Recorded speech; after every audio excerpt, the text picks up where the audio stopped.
Epstein feed and his emails when you said you knew about the girls? I know nothing about that. As far as the Epstein files is, I have nothing to do with Jeffrey Epstein. Look, this is a Democrat hoax. This is a hoax put out by the Democrat. You just keep going on the Epstein files. I don't care about it, released or not. And what the Epstein is a Democrat hoax to try and get me not to be able to talk about the $21 trillion that I talked about today. It's a hoax. He's not saying that what Epstein did is a hoax. It's a terrible, unspeakable evil. He believes that himself. When he first heard the rumor, he kicked him out of Mar-a-Lago. He was an FBI informant to try to take this stuff down. He was an FBI informant.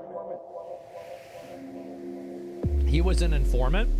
Yes, he was. And this is an open secret. Everybody knows this. Trump was not only a whistleblower on Jeffrey Epstein, he was probably an FBI informant on Jeffrey Epstein. And our research has showed time and time again that President Trump was the undisputed hero of the Epstein saga. When the FBI came to him about Epstein, he says, I'll do whatever you want. I'll help you out. And they say, wear a wire, give us a list of names. He's such like a law and order guy that he would have worked with the feds, like happy to. I think this is going to be Trump's biggest magic trick yet. A lot of this, to me, is scripted to push the deep state move. And that's what I'm watching as a strategist, as a boxer. Trump was the foremost whistleblower on Jeffrey Epstein. Makes me love him more if he complied and worked with the FBI on getting Epstein thrown away. That's a good thing. Not just Epstein. Trump was picking the fight with the satanic pedo cult back when they were still at maximum power. Trump was informing more than just Epstein. What if Trump was feeding the FBI information on tons of cases about prominent, powerful elites? The satanic pedophile cult that runs Hollywood and the federal government. You people are godless demons, and you're sick, and we know what you all did. So Jeffrey Epstein was a demon. I think that he was absolutely a demon. Yeah.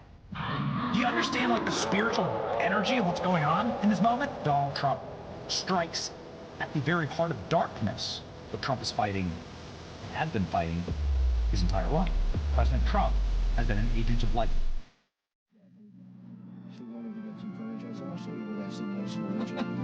I moved on her like a but I couldn't get there, and she was married. And all of a sudden, I see her. She's now got the big phony and everything. She's totally changed her look. She's your girl's hottest in the purple. Whoa! Yes! Whoa! Yes, the Donald is good. Oh, my man! I gotta use some Tic Tacs just in case I start kissing her. You know, I'm automatically attracted to beautiful. I just start kissing them. It's like a magnet. I don't even wait. And when you're a star, they let you do it. You can do anything. Whatever you want. Grab them by the I can do anything. Down below. Pull the hell.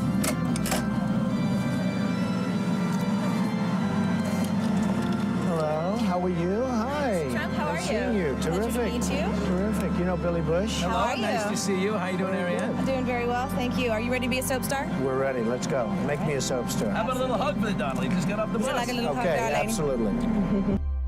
I ended 7 wars. Nobody's going to talk about because they're going to talk about the Epstein, whatever. How cool would it be if Trump was an informant for the FBI for a long time? Like, in his dealings, he discovered Hillary Clinton was a crook. She was doing untoward things with the Clinton Foundation, and he thought, I better run for office and put a stop to this. Yeah. What if Trump's whole thing was he stumbled? I'm just like, what a great movie it would be. What a great movie it would be if... Interior, Mar-a-Lago Ballroom, sunset. Donald Trump and Jeffrey Epstein sit side by side at a table and share a big bellowy laugh together. Strangers in the Night plays in the background. Trump, ho ho ho, stop being such an enigma, Jeffrey. Epstein, you know me. Shall we bring in the next wonderful secret? Trump, ooh, absolutely. Epstein presses a button on his desk. Epstein, gee darling, could you send in the next girl? And a couple of slices of pizza too, please. G, off camera. Course, love.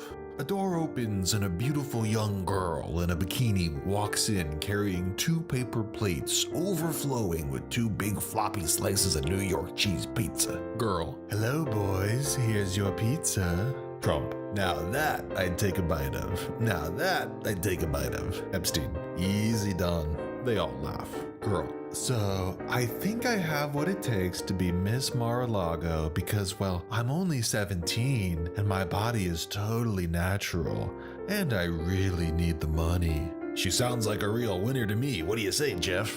Epstein, you like her? Hey babe, go ahead and leave your phone number with Miss Maxwell out in the lobby. Thank you, we've seen all we need to see. Girl, yay! She skips out of the room. Trump, yelling to her as she leaves, and lose a few pounds before Saturday. Daddy likes skinny. Daddy likes skinny. She stops at the threshold and turns back around and smiles. Girl, yes sir. Epstein, good call, Dawn. Suddenly Epstein's watch starts beeping. Epstein, shoot, I forgot. I've got a call with the Saudis. Give me 10 minutes. I'll take this in the sauna. Trump, no worries, take your time. Epstein leaves, a beat of silence. And then Trump pulls out a futuristic communicator device from his suit coat pocket. He speaks into the device's microphone. Trump, White Hat Log Day 843. Diane, he's totally bought it. I'm deep behind enemy lines and my subterfuge has been a wild success. It's been the great challenge of my life to allow such misogynistic filth to escape from my mouth. But I just remind myself every day of the sacredness of our mission, and so I press onward. I'll continue my undercover operations throughout the Miss Mar-a-Lago pageant. This could be our best chance to get all of our rotten eggs in one basket. I might have to go on a date with a 17-year-old this weekend to preserve kayfabe, but that's a sacrifice I'm willing to make to save the world. Although I should say, still no signs of demonic activity. Just horny old rich dudes lusting after teens. Which we all know I'm not like that at all. Suddenly Epstein returns, wearing only a towel. Epstein, forgot my AirPods. Trump, so anyway, I just started grabbing your pussy. Yeah, I love grabbing little bitches' pussies, bro. You know, I just go, Epstein pauses and looks at him suspiciously. Epstein, you're not really a pedo, are you, Don? Trump, what's that, Jeff? Me? Come on, you know me. I love teens. Remember all those Manhattan nights we spent together? That was real, Jeff. Epstein, disgusted. Don, I heard everything, all right? I can't even look at you right now. I trusted you, man. Are you even a rapist? Trump, Jeffrey, of course I am. Look at me. It's your boy. It's me, Trump. Jeff, you know I think you're a terrific guy. Nobody likes underage girls quite like you and I do, really. Epstein, big sigh. I'm afraid this massage isn't gonna have a happy ending, Don. Epstein suddenly drops his towel, revealing his nude body and a holstered pistol on his thigh. But before the towel even hits the floor, we watch in slow motion as he draws the pistol and begins firing at Trump in one elegant motion. Trump leaps behind a gold pillar just in time and begins returning fire with a concealed pistol of his own. The solid gold causes the incoming bullets to ricochet. Trump, thank God I got real gold. So anyway, the shootout continues for another 6 pages, and then yeah. So Epstein dies, but the good guys in the FBI replace him with a body double for the big pageant scene. And then we do the sequence where Trump helicopters down into the stormy Atlantic, prying open a shipping container full of Russian toddlers, which he rescues. A couple tasteful sex scenes with Melania, you know, just to provide a foil for what a healthy relationship should look like. And yeah, there's a few more scenes, but ultimately Trump and the good guys defeat all of the satanic demon bad guys, and they rescue all the other little children from their cages underneath the Getty, save America forever, cure all diseases with med beds, make everyone rich with magic crypto tokens, and medically solve the disorder of pedophilia permanently for everyone. We're actually workshopping a B story where Trump works with Elon Musk to like invent a Grok-powered DNA altering injection that turns all pedophiles into Christians. It's like a futuristic mix of estrogen, holy water, and Neuralink AI nanobots trained on the scriptures. Think Ozempic for child abuse. Ooh, or maybe, thinking out loud here, maybe Elon gets like surgery robots to turn all the cabal pedos into castrados, and then we get like a redeemed pedo castrato gospel choir. Oh, that's good. Are the voices still like high pitched even if you do late life castrations or no? Whatever, write it down, we'll justify it somehow later. Or maybe it's the lower baritone reformed chemically castrated pedos harmonizing with the higher falsetto children. We put the pedos and the children together in one choir, emphasizing how the danger is gone now in the golden age of America. And then we do a montage of Democrats apologizing to him before being sent to Guantanamo Bay. And then, I think if we can get the rights to YMCA, I think we put that over the montage of the public military style executions of all the worst bad guys, Hillary. Imagine a minor key gospel version of YMCA sung by chemically reformed pedophile born again Christians and just like severed heads plopping into wicker baskets in Times Square. Intercut, Godfather style, with a baptism scene of a young baby, Jeffrey Epstein Jr., who's been adopted as godson by none other than Trump, who's gonna raise him on his own in the sequel. I think we can do this for $40 million if we shoot everything on green screen. So what do you think of my screenplay? It's pretty good, right? And the craziest part is, it's all based on a true story. What's up? Well, no, it's not strictly a faithful or totally historically accurate depiction of what happened with the real Epstein case. But Croc and I dramatized a few things here and there, but that's just Hollywood. You gotta heighten things. They need the shootouts, Okay, fine. None of it is true at all. Listen, I didn't want to reveal this, but my Patreon just isn't paying the bills, so Steve Bannon hired me to write a series of action movie scripts designed to rehabilitate the reputations of various wealthy sexual predators. We were working on the Epstein one when he died, so now we're pivoting to the Trump one, calling it White Hat, a Pedo Story. I think it's really got legs. And we already have a new sequel planned where we reveal Epstein was actually a good guy too, and all of his sexual encounters were all wholesome and consensual, basically. It's really confusing, but you think Epstein was a pedo, but it turns out he was also an undercover white hat, like Trump. We're gonna have Jeff come back as like a Force ghost and tell Trump he forgives him for killing him, even though they were both secretly on the same mission. But the main through line here is that Trump was a good guy white hat pedo. The whole point is to just make up some bullshit to give your brain a narrative. So anytime you hear in the news or whatever that Trump did something related to rape or sexual assault or covering up Epstein's crimes, you can settle those worrisome thoughts by reminding yourself, hey, like the movie, it's all just kayfabe, baby. Kayfabe, like wrestling. It's all just part of the mission, man. The glowing public praise, all the partying with young models who Trump paid to be there, Epstein attending Trump's wedding, the Trump admin appearing to botch disclosure and cover for Epstein's friends, saying that the whole thing is a big damn hoax. All of that was just kayfabe. Only Trump could have pulled that off. Remember,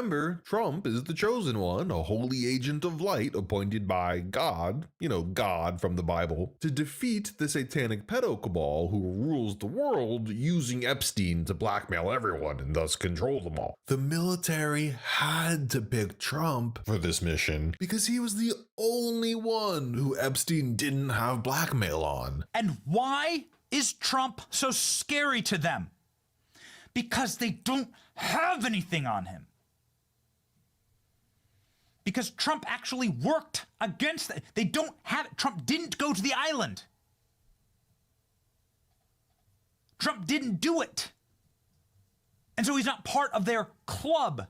Me, you, Benny, Kamala Harris. Epstein was blackmailing all of us, and also every other person in America, except for Trump. That's why the military chose him. All the military guys have blackmail on them too, I guess, so they can't do it themselves. It's gotta be Trump. He's the only one who hasn't done regrettable sex crimes. Only one is him. He's the only one who comes up that way. When you look back at Bill Gates or Prince Andrew, none of them. Only Trump comes up clean when you look back. Only one. The only one.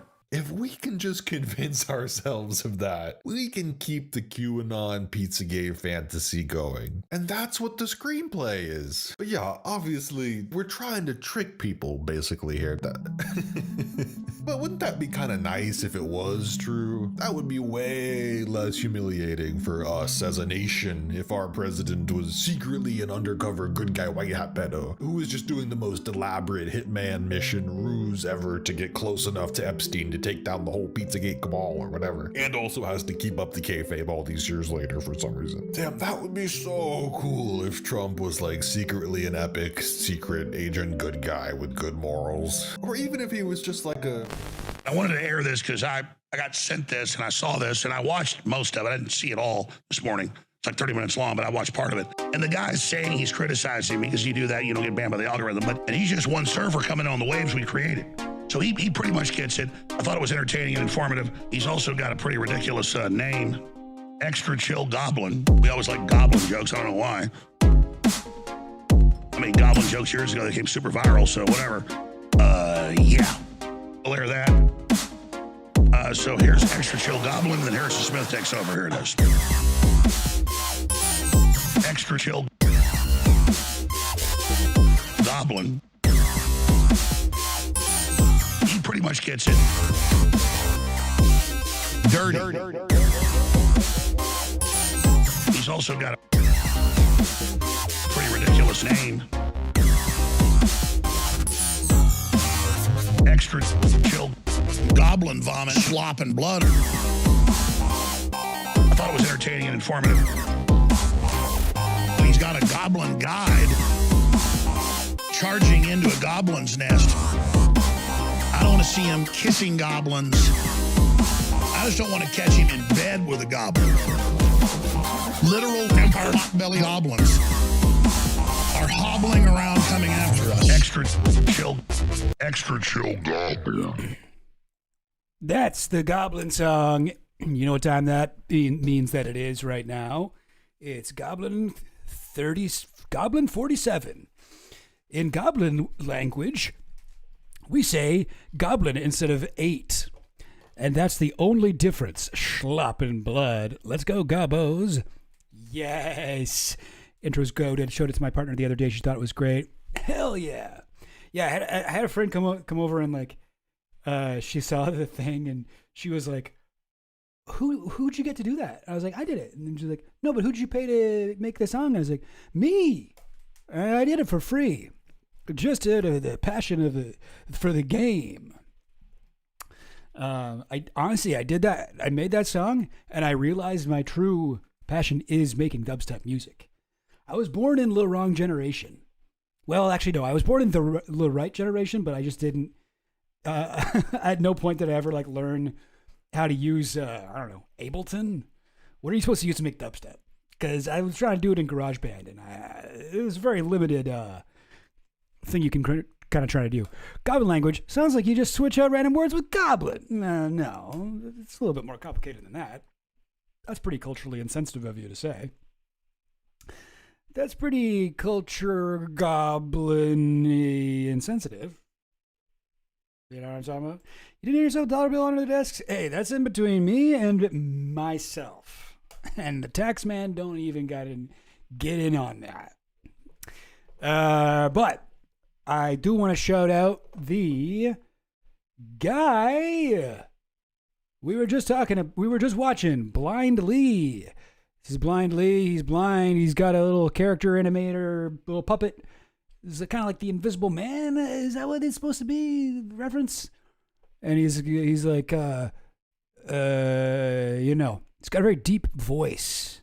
We chose him. All the military guys have blackmail on them too. Okay, well, anyway, that's like him doing a voice. But anyway, yeah. And so this is a video I just put out 3 days ago. It's 4.5 hours long, and it's all about, was Donald Trump secretly an undercover FBI informant? Which is nuts. That is such a long video for that topic. I'm so curious to see. I loved the intro here. The like clips he put together. And okay, well, the clip with Tim Pool is so insane. Where he's like, "Wait, what if Donald Trump is like kind of like he's sort of like the Superman. He's like if like Superman was also the Green Lantern and Batman too. And like what was it he said, like was it Tim Pool in here? Sorry, I know we all just watched it. But. If Trump was an informant for the FBI for a long time, like in his dealings, he discovered Hillary Clinton was a crook. She was doing untoward things with the Clinton Foundation, and he thought, I better run for office and put a stop to this. Yeah. What if Trump's whole thing was he stumbled? Anyway, there's some point where he was like, you know, Donald Trump's like a law and order guy, right? He's like such a law and order guy, so he would definitely be an FBI informant. It's like, Trump is not a law and order guy. What planet do you live on? Like, there's so many things in here where you have to be like at the like number one top tier delusional to believe the full thing that he's painting out. You need to be top tier delusional in like many different categories to like even entertain the idea that Donald Trump was secret. Like, I don't know. And I don't even think he really believes it. He's just like, oh, guys, wouldn't it be cool if Batman fought the Superman?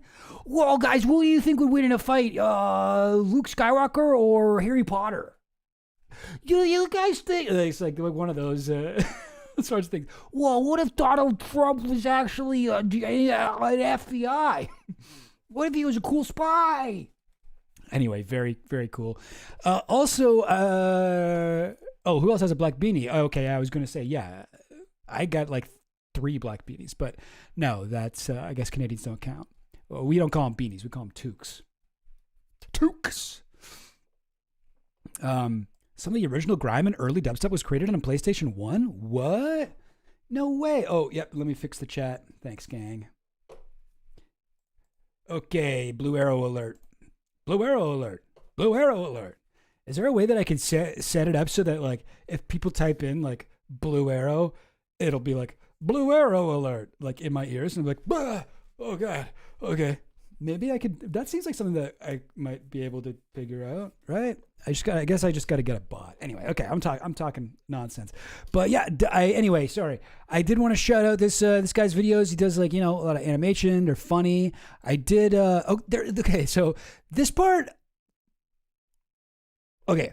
It's a 4.5 hour video. I'm like, okay, damn, like I did not know, like I also covered this topic on my stream. Like it was funny when that idea was tossed around, but like I was like, how would you fill 4.5 hours with it? And then this bit went on for quite a long time, and I was like, oh, okay, so it's got a bunch of long bits in it, I guess. And honestly, it was starting to wear out its welcome for me. Like, you know, it's just kind of uncomfortable. Trump and Epstein saying horrible things, horrible pedophile, sexist things. But I have to say, he won me back when Trump was like, I liked the detail when Trump's the big reveal. White hat log, day 843. Diane, he's totally bought it. I'm deep behind enemy lines. My subterfuge has been a wild success. It's been, and this is the part he won me about. It's been the great challenge of my life to allow such misogynistic filth to escape from my mouth. Trump is like actually only pretending to be a sexist boor. I love it. Yeah, the notes are a good addition. 2 on the nose. Anyway, honestly, that would be a fun movie. Oh, there does need to be a new aim on animations. Agreed. When was the last one that guy made? Anyway. Huh? Okay. So I got a bunch of stuff to go through today. What do I want to talk about? Well, you'll see. Oh, but let me also, before I get into that, I gotta plug the homie, the Krosky Blind Lee over here one more time. This guy is putting in so much effort. Like, God, like 4.5 hour video this month. He just put out a video last month. Okay, it was only 4 minutes long. Okay. But like 2 months ago, 4 hour video. 2 months ago, another half hour. Another half hour 3 months ago. 4 months ago, 48-minute long. 3.5 hour long. Like he puts out so much content. It's great. It's like really impressive, and like struggling along in the sub 1,000 subscriber trenches. So please go give this guy a hand. He's working hard, you know. He's getting these like fully animated, edited. And look at the thumbnail. Come on, Look at the thumbnail here. Like that's a high effort thumbnail. Okay, you got to figure out what exact sort of layer filter you want to put on Photoshop to get the orange tint on Trump's face. Is it a multiply layer? Is it an overlay? Is it a whatever? Divide? Like what kind of layer blending mode are you going to use? And I think he picked right. I think it works. He's pressing the button on his ear. Did he find an image of Trump with that thing in his ear, or did he make that? Anyway, good stuff. If you like Chill Goblin, Blindly goes over a lot of the same stuff. So I gotta shout him out. I want to see him do big things. I want only the best for our Kurowski, our comrade here. Okay, that's enough talking about Blindly. He also got into it with Flesh Simulator, it looks like, too. But anyway. Okay, so, guys, I have a lot. I actually have so much to talk about, but I don't know how much of it I'm going to be able to get to, because the one thing that I really want to talk about is this massive article from the New York Times. Let's get into that. Okay, actually, you know what? Hang on a minute. Let's see here. Okay. What? Wait, what? Wait a minute.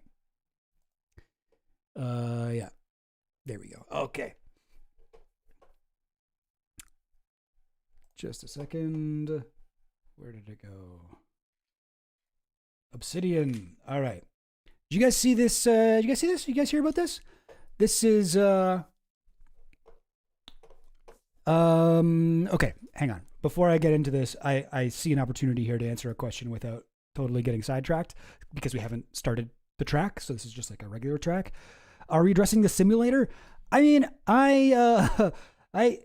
yeah, sure. I did prepare some things to say about the new Flesh Simulator video. I sort of gave my take last week. I mean, I'm happy for the guy. He seems to be doing a little better.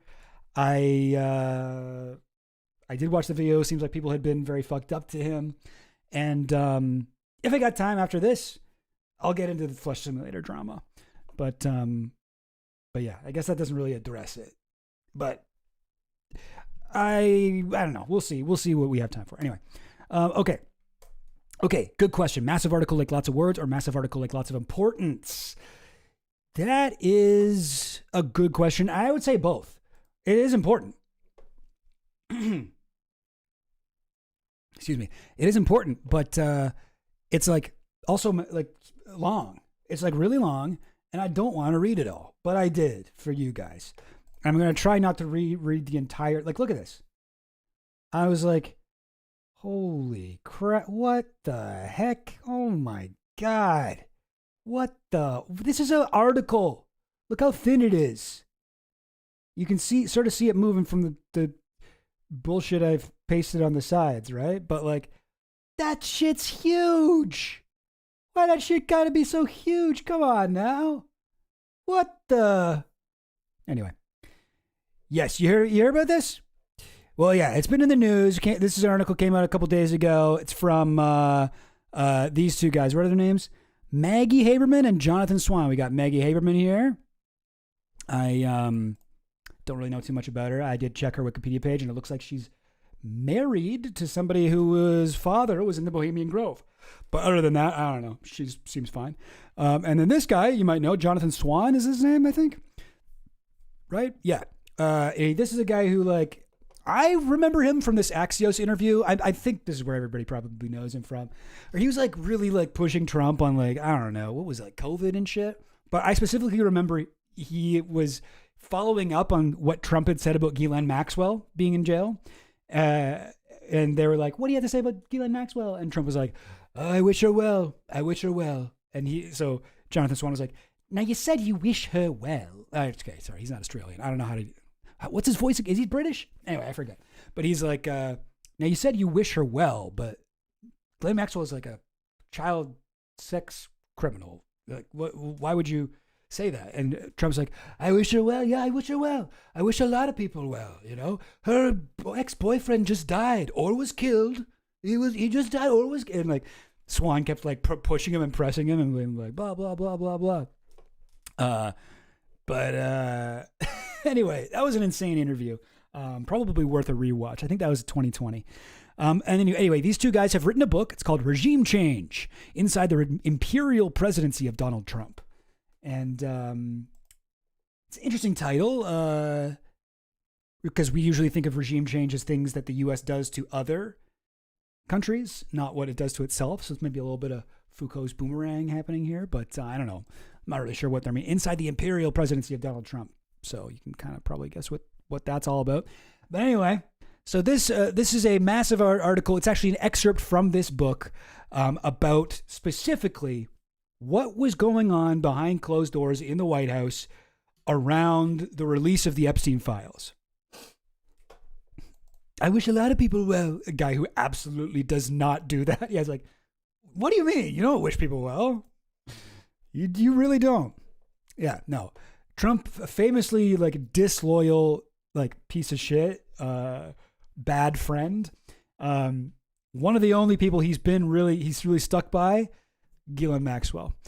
All right, so I got to just read the opening here of the article straight up, but I'm going to jump around a lot. Like, we don't have like 10 hours for me to read this entire thing, but the opening is quite incredible. All right, let me get a character.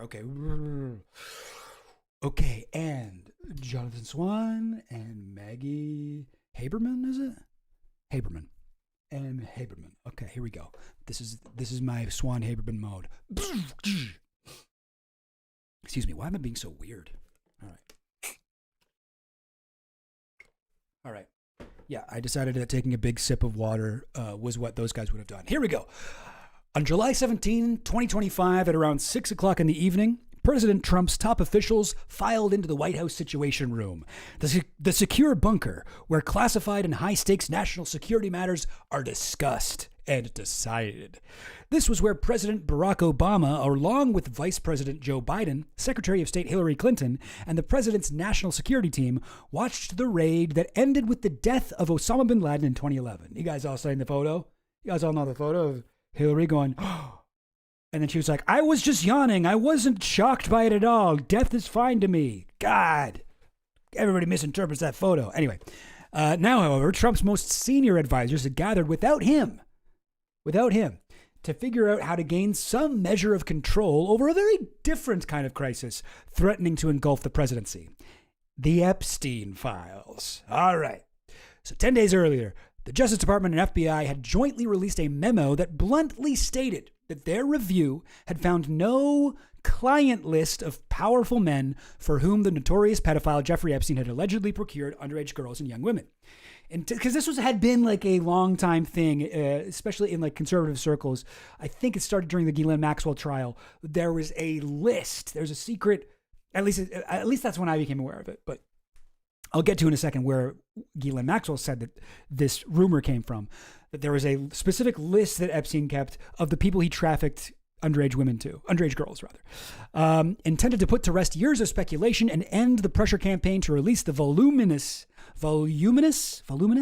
material in the department's possession. The memo instead had the opposite effect, setting up off a backlash that was notably loud among the MAGA base. More voices, please. Read us a story, Chill Gob. More voices, please. Well, that's how I think you sound. Like a British child. I've always thought it was interesting how DJT played into the conspiracies about J.E.'s death in that interview because the conspiracy entirely revolves around the investigation which his admin oversaw. Right.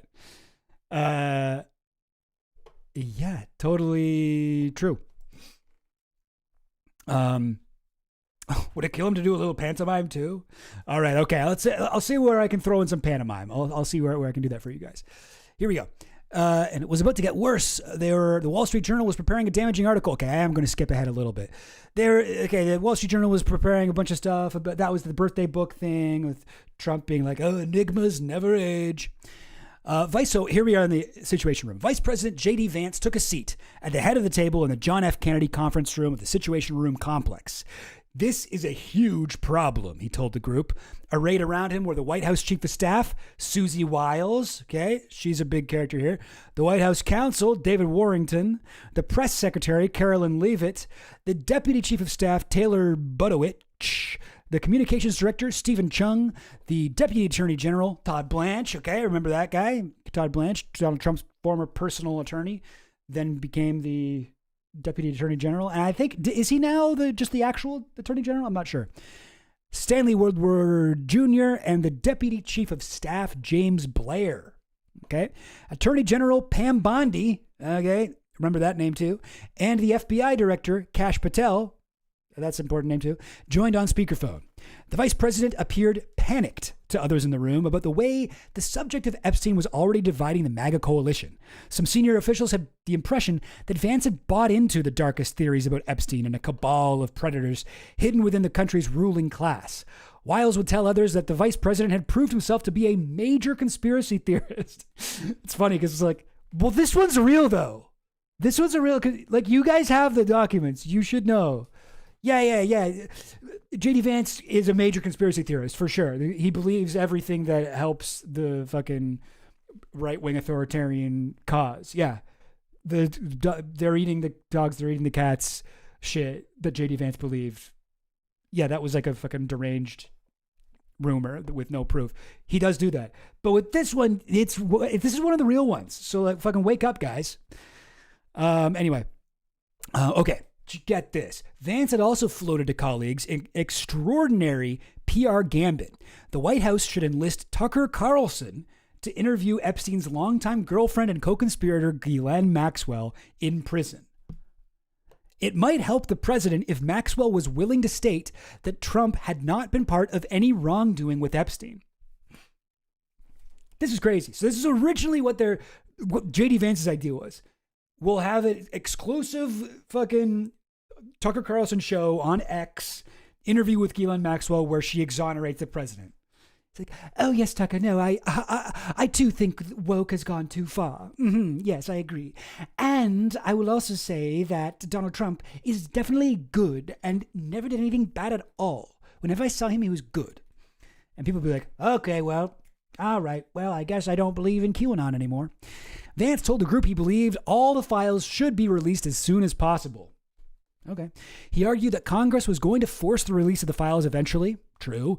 It was already clear that such a bipartisan coalition in favor of such action was forming on Capitol Hill, and the momentum was going in one direction. If the administration got out ahead of this and released everything voluntarily, including whatever material existed about the president, it would at least get credit for transparency. The alternative was to let the story drag on for months as information dripped out, each new revelation renewing the cycle of suspicion and fury.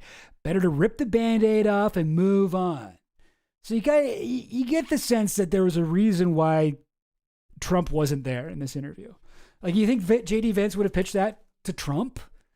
I don't think so. Even the unsubstantiated allegations and anecdotes about Trump should go out, Vance argued. They were going to surface regardless, and if the administration published them first, it would demonstrate good faith and take the oxygen out of the conspiracy theories. His arguments fell on skeptical ears, but some advisors thought it would be a good idea to have the Justice Department officials call a news conference to explain their position on the Epstein affair, going beyond the memo that precipitated the crisis. At this point in the meeting, Blair spoke up. So Blair's the what? Chief of staff? What was she again? I forget. Susie Wiles is the White House Chief of Staff.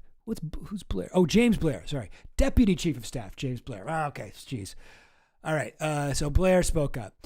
And this is what I'm saying. I don't know how I talk, so I'm just going to make up a voice. With all due respect, he said, the communication strategy of this group got us here. I don't know that it's going to get us out. And if you're going to go in front of the press, you got a lot of work to do. He began to ask pointed mock questions, demonstrating how difficult a news conference might be. I wish some of their journalism here uncovered what those mock questions were. Be like, are you pro or anti pedophile? You know, like, yeah, it would be hard to do a news conference about Epstein. As the president's former defense attorney, Blanche had a unique vantage point. So here's Todd Blanche, just sitting in the room. He's listening. He's taking it all in. He's like, wait a minute. Okay. I know Trump. I'm better equipped than anyone else in this room to weigh the ideas being discussed against Trump's personal and political interests. Like, I know Trump better than any of these guys. So he goes, listen, gang. All right. We got two options that I think are good.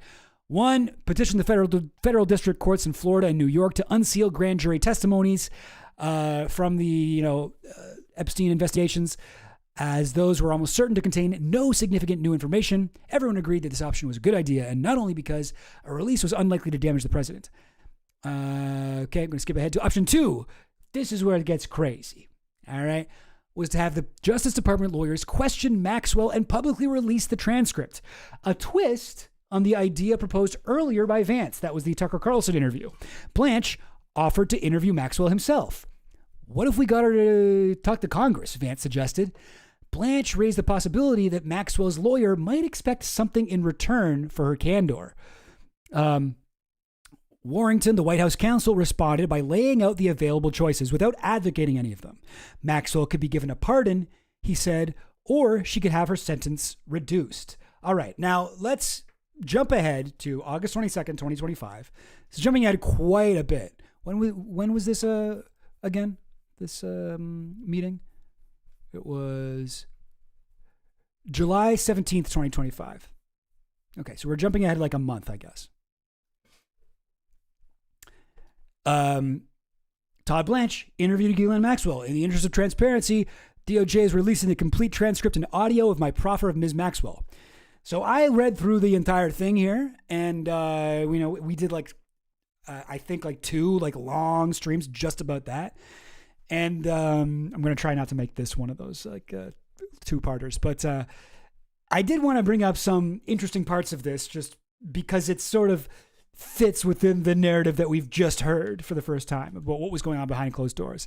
So here's how Donald Trump is first brought up in the recorded part of the transcript. This is Blanche talking. Well, we talked a few minutes ago about this birthday book that there's press about. I understand you don't remember anything with President Trump or a lot about the book anyway. Do you remember asking President Trump to submit a letter for that? Ghislaine Maxwell, I do not. And then later, and you mentioned that, you mentioned President Trump in the early 90s. Would you observe President Trump and his relationship with you or Mr. Epstein? Ghislaine Maxwell, well, I just want to say for my relationship with President Trump, relationship's a big word, but I just want to say that I met him I believe I may have, because my father in the 90s. So my father liked him very much, and he was loved, really liked his wife as well, because we were both Czechoslovakian. As far as I'm concerned, President Trump was always very cordial and very kind to me. And I just want to say that I admire his extraordinary achievement in becoming the president now.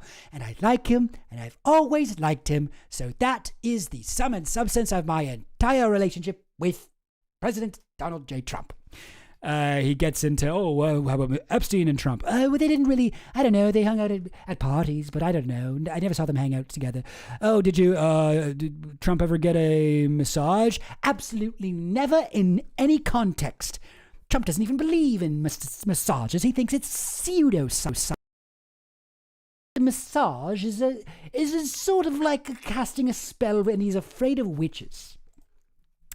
And then there's one part where they get into the client list, which, remember, this is a big talking point at the time, right? This is a big talking point. Sorry, what was I saying? Oh, yes. The client list. And I think probably maybe the most interesting thing Ghislaine Maxwell said the entire time is this entire 2 interviews she did with Todd Blanche, at one point, she explains the source of the rumor about an Epstein client list. And the actual source is this Epstein's black book, the contact book that was stolen by his butler, Alfredo Rodriguez. And Alfredo Rodriguez went through the book circling names of people that he thought that the lawyer for Epstein's victims should talk to. He circled names of people who either participated in the human child sex trafficking or knew about it. That's what he did. To the best of his knowledge, those are the names that he circled. Now, he tried to sell the book to the prosecutor, to Brad Edwards, which is illegal. You can't do that. You can't steal a book and then you can't steal like crucial evidence for a trial and then try and sell it to a lawyer. Like that's very illegal. And he went to jail. He went to jail for longer than Epstein went to jail. And he died of a sudden heart attack. So we don't have him to ask about it anymore. But we do have the redacted book, and Donald Trump's name is circled in that book. So Donald Trump was supposedly like he would be on what Ghislaine Maxwell is saying is the client list. So I got this quote too. She's going on about the client list, and she goes, and Brad Edwards says that he got Alfredo Rodriguez to mark up the book of all the people who were involved. It includes Alan Dershowitz, for the record, who's marked. I don't remember what it does with Donald Trump. I don't know. You'd have to look. I don't have it. She's like, right.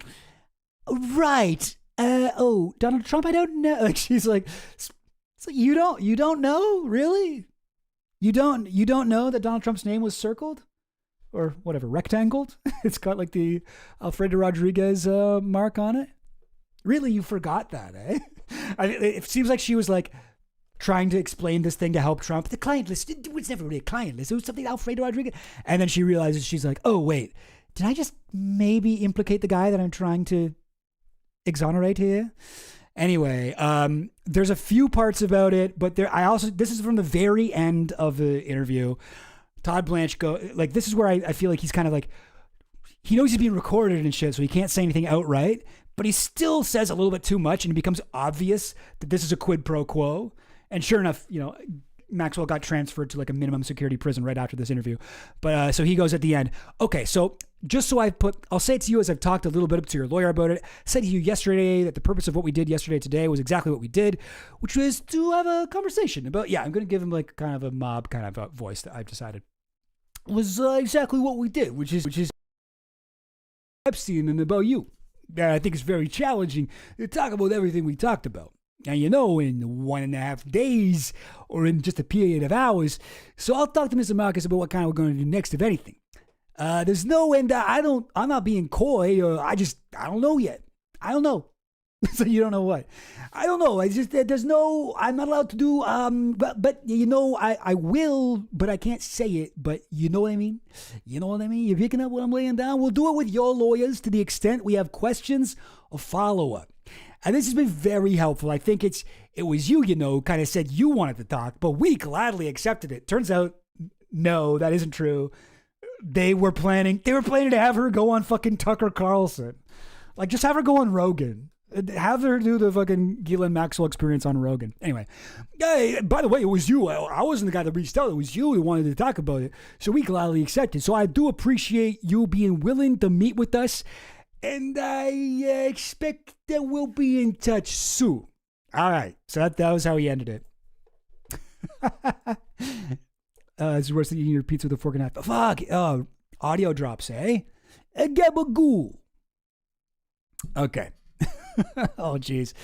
All right, listen, I would never eat my pizza with a fork and a knife, but I do eat pasta with a fork and a knife, and I like to cut it. I like to cut my spaghetti into little pieces to eat it, because I don't want to choke. What am I, crazy? Hey, I'm not a jabroni. Anyway, okay, so that's just like a little context that I can add here for us. Because this is like exactly what everyone thought. And then to have this confirmed, they were thinking about giving her a pardon. Of course, several around the table spoke up to register their strong disapproval. Anyway, the Wall Street Journal published their article, which was the one where it talked about, this is the one where Trump sued the Wall Street Journal. He's still suing them over the claims that they made here, saying that he wrote Epstein a birthday card that included a naked woman, the signature with pubic hair. He said that he and Epstein shared many wonderful secrets, enigmas never age, blah, blah, blah, blah, blah, blah, blah, blah. So that was bad. But yes, okay, all right, this part is awesome. Okay, so by far, my favorite character in this article is Pam Bondi. because I have not really known what to make about Pam Bondi, right? She's like, you know, she has her own like weird Epstein connections as the like, you know, former Florida AG, right? Like Palm Beach. You know, she took over Acosta's old job, right? And like she has her own weirdness about that. And for her, it's one of the many weird things about Epstein where it's like, for these people to be kind of like, play multiple roles throughout his life. But I was always like, what the fuck is her strategy? What is she doing? And reading this, I guess it turns out the strategy was she didn't have a strategy and she's just really stupid. So we're going to get to like the first of several boneheaded moves that she does during the course of this article. She, like, if you are against Trump, if you don't like Trump, and you probably don't, if you're watching this stream, Pam Bondi is like your greatest ally here. All right. You want Pam Bondi to be doing as much as possible. You don't want her, you don't want her to ever leave the fucking Trump admin. I mean, you know, she does eventually leave the Trump admin, but, while she's there, she does nothing but help the world. All right. So shortly after this, the president posted again. He was going along. Okay. So this was after the Wall Street Journal thing, right? He goes, based on the ridiculous amount of publicity given to Jeffrey Epstein, I have asked Attorney General Pam Bondi to produce any and all pertinent grand jury testimony subject to court approval. This scam perpetrated by the Democrats should end right now. Now, if you recall, the, you know, all pertinent grand jury testimony, that was a thing that like Todd Blanche had suggested at the meeting that we went over. Pam Bondi, Mrs. Mustard, more like Sham Bondi. You guys are on fire right now. You guys are on fire. That's crazy. Yeah, Pam Bondi is ironically crazy. She's fantastically entertaining. Yeah, totally agree. I love her. I love her. I wish her well. I wish a lot of people well. Anyway, but so here's where Pam Bondi gets into it. All right, Trump's like, all right, fine. Like, obviously Trump doesn't want to do any of this, but somehow they're able to convince him. We'll release the grand jury testimony. There's like nothing in there that can hurt you, and it'll at least make us look like we're being transparent.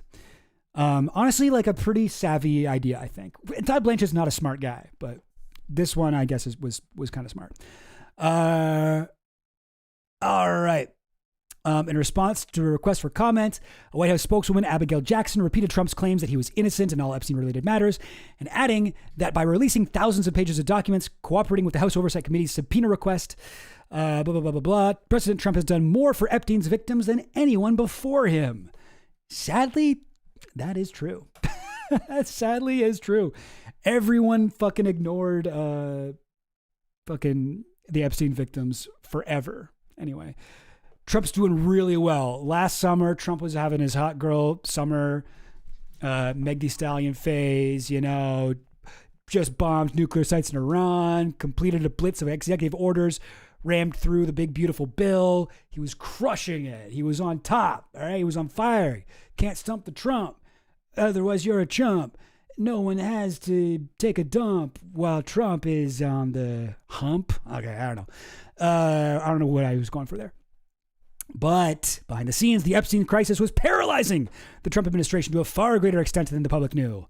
You know what? I think back then I was kind of like, no, man, they'll never figure it out. They're bad. Like, you know, I did not think that anything would blow back on them. I thought this was going to be just another one of the like countless, like infinite number of insane scandals that Trump is just able to just hand wave away. You know, I thought that was going to happen, but no, I was wrong. Well, anyway, we'll see how it goes. You'll see. Okay, so things were getting complicated. Some of that complexity was self-inflicted. In the engine room of the MAGA movement, the Epstein files were potent fuel. Elon Musk had used his social media platform to repeatedly question why a client list had not been released. Donald Trump Jr. and J.D. Vance had invoked the Epstein files as a broader campaign message to argue that powerful people were hiding the truth from Americans. Tucker Carlson and the young conservative leader Charlie Kirk had each insisted that the government should release the documents, and each floated the idea that there was an expensive cover-up in progress. So this is an interesting thing, and I want to take a minute to point this out. People always are saying Trump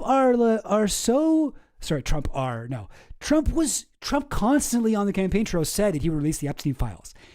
That isn't exactly true. Trump, there's only a couple times where it came up in the interviews, once on Lex Friedman, once on Fox and Friends, I think. And both times he's really cagey about it. He never wanted to do that. Remember the Fox News thing? They edited out the part of his answer where he was like, I'd release the JFK files probably, not the Epstein stuff, not so much. It's a little, there's a lot of phony stuff in there that might hurt some people, blah, blah, blah, blah, blah. It wasn't him, but it was his campaign. It was J.D. Vance. It was fucking Bongino, Kash Patel, everyone in MAGA world was he's going to release the files. And Trump's I'm probably not going to release the files, but I'm okay with you guys putting it out there. Personally, I wouldn't say that. That is, people really remember it the other way, I find. But he did get pinned down a couple of times. I might probably, maybe. I don't see why not. Well, maybe I won't. There's some stuff in there. Also, this fucking picture of Marjorie Taylor Greene. Crazy work. Oh, they did her dirty. They did her dirty with this one, and I approve. Anyway, this is a fucking annoying article, though.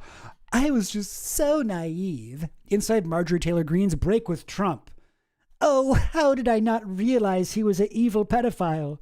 The guy who is clearly lying about everything. Oh, God. This is an article, New York Times article about Marjorie Taylor Greene after she left, MAGA.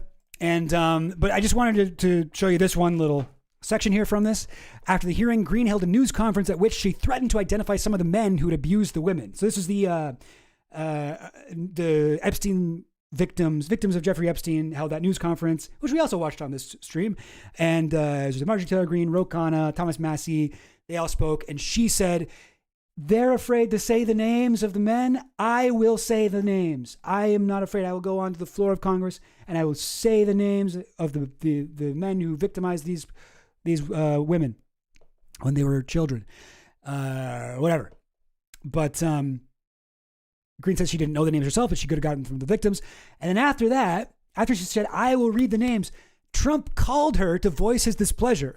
Greene was in her Capitol Hill office. According to a staff member, everyone in the suite of rooms could hear him yelling at her as she listened to him on speakerphone. Greene says she expressed her perplexity over his intransigence. Is that how Greene put it? Greene was in the interview with New York Times. She's like, and I had to express my perplexity over his intransigence. I was just so perplexed by his intransigination. All right, maybe, I don't know. Maybe she talks like that. I don't know. According to Greene, Trump replied, my friends will get hurt. My number one friend, his name, you might know him, Donald J. Trump. When she urged Trump to invite some of Epstein's female victims to the Oval Office, she says, he angrily informed her they had done nothing to merit such an honor. It would be the last conversation Greene and Trump would ever have. Anyway, so yeah, that was going on behind the scenes too. Really insane. Trump repeatedly insisted that he had done nothing wrong and that the whole saga was fake news designed to harm him politically. But his posture was overtaken by the growing frenzy among his supporters. This is the correct frame. This is actually what happened. Throughout 2024, Greene had made it her mission to force the release of the files, and there were so many others. The far-right influencer Laura Loomer, the conservative activist Scott Presler, Chaya Raichik from Libs of TikTok. But when it came to propagating the Epstein files as evidence of a deep state capable of evil, two podcasters stood alone, head and shoulders above the rest. Kash Patel and Dan Bongino. Oh my God, who then became the deep state. So this is just so poetic the way this went down, honestly. Kash Patel, and I've put here, this has nothing to do with anything, but I actually loved this. This is a official Kash Patel challenge coins. You guys remember these? So fucking good. He was like giving these out to people. Look at this stuff. Okay, like, can we take a second to just like, I unironically think this shit is awesome. This really speaks to my inner, like, I don't know, 10-year-old boy. It's a skull, and the cheekbones of the skull are guns.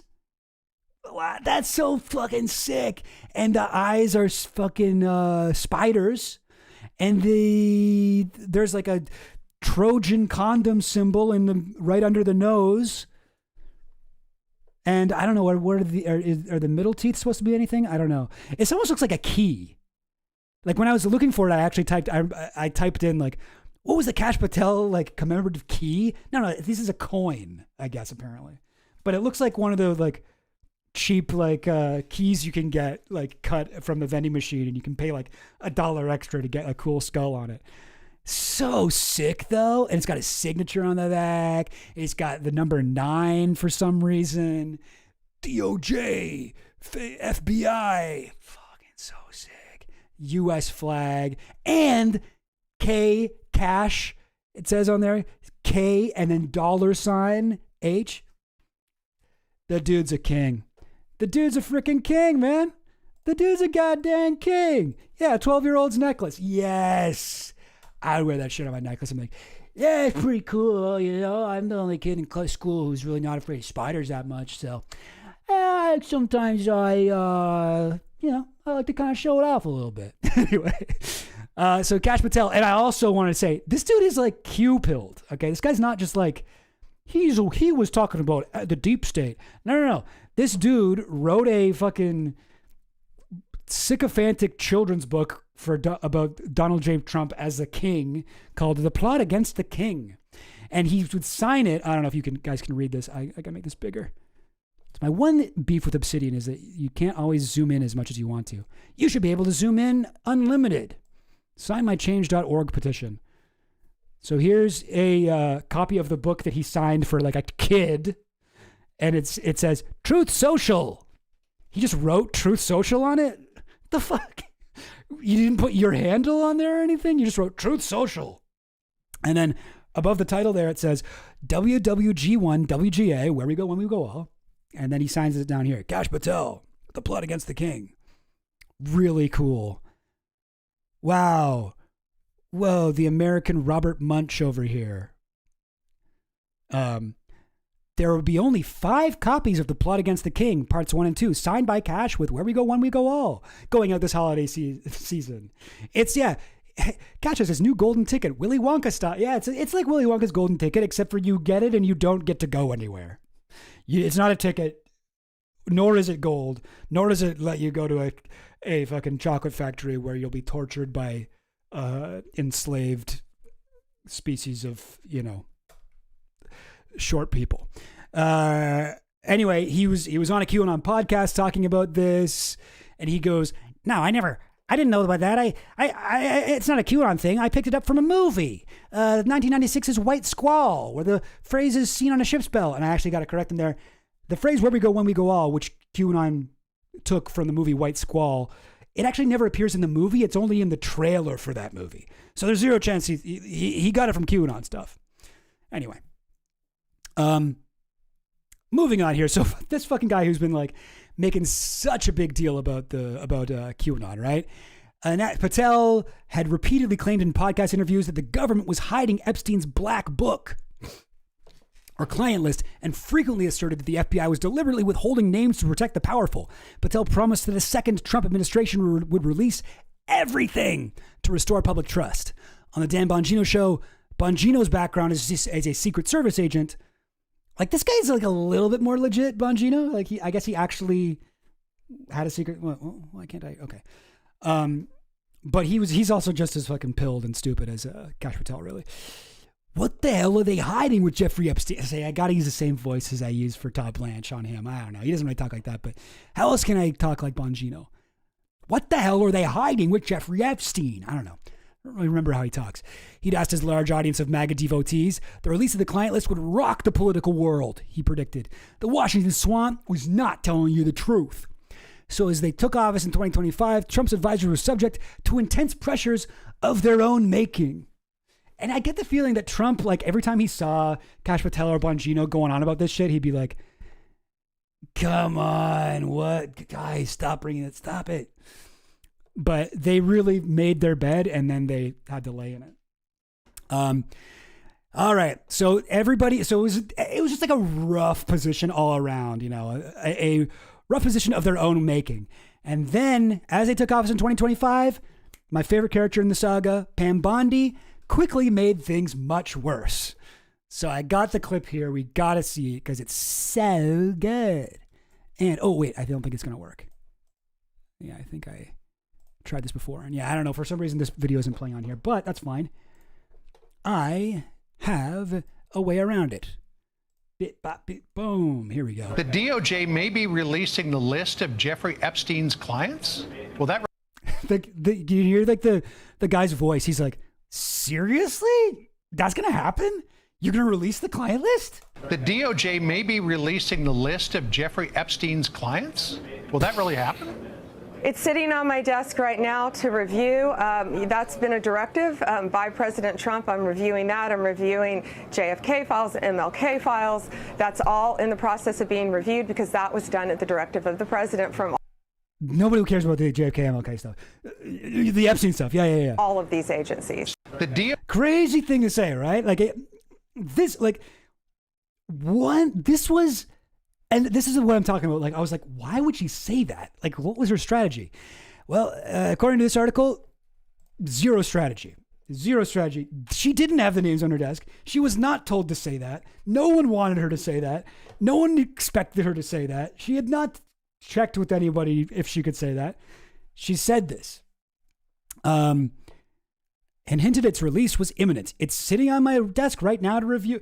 She didn't just hint that it was like, that's more than hinting. That's like, yes, I will give you guys the list. Excuse me. On February 27th, the White House Communications Office scheduled a lineup of cabinet officials to brief popular right-wing influencers in the Roosevelt Room. Okay, this part's nuts.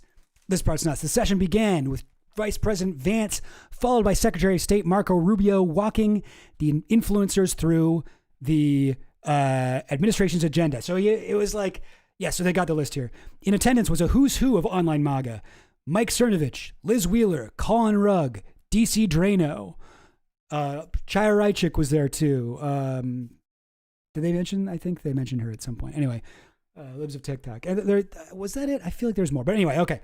These are the guys. Like Cernovich was like one of the fucking Pizzagate guys. Like these are like far right, alt right, like fucking fascist, conspiracy mongers that they brought in for this. So this is what the White House Communications Office had figured they would do. We'll bring them in. We'll talk to them. The president himself gave them custom designed challenge coins as a token of his appreciation. Maybe Kash Patel also brought his commemorative. What are they? Are these challenge coins too? Okay. Challenge coins as well. What the fuck is a challenge coin? Anyway. So they're like, okay, we're going to give you guys challenge coins. And then, before everything went wrong, one of the influencers would remark, "It was the best day of my life." Then the Attorney General, that's Pam Bondi, and her team walked into the Roosevelt Room carrying boxes. Bondi had brought binders as handouts for the influencers. Her aides would later tell colleagues that the FBI had prepared them with the assurance that they contained the revelatory details. Someone on her staff said, "Watch this. This is cool. This is gonna be epic." He's like, "I hope you got your popcorn ready, because Bondi's about to give them binders that got a revelatory detail." Like that's what I thought. But as Bondi's staff started distributing the binders, the blood pressure of the other officials in the room skyrocketed. They had no idea what was in the handouts. The Attorney General was distributing something she was calling the Epstein files that had not been vetted by anyone in the White House. One official opening the binder began flipping through pages to see if Trump's name was mentioned anywhere. A few pages in, right in the middle of the page, There it was. So like this whole thing, right? This whole thing with like they're having these secret meetings and what should we do? What can we get away with? What can we do? What can we sell? What can we tell people? Oh, is that going to be good? Maybe we should have them go on Rogan. Maybe we should have them go on Tucker. Maybe we should have Ghislaine interview Todd Blanche. Maybe we should release this. We should release that. What can we convince Trump to let us release? The more we release, the better. It's all going to come out anyway. They're all brainstorming. And then Pam Bondi's like, I've got a surprise for everyone.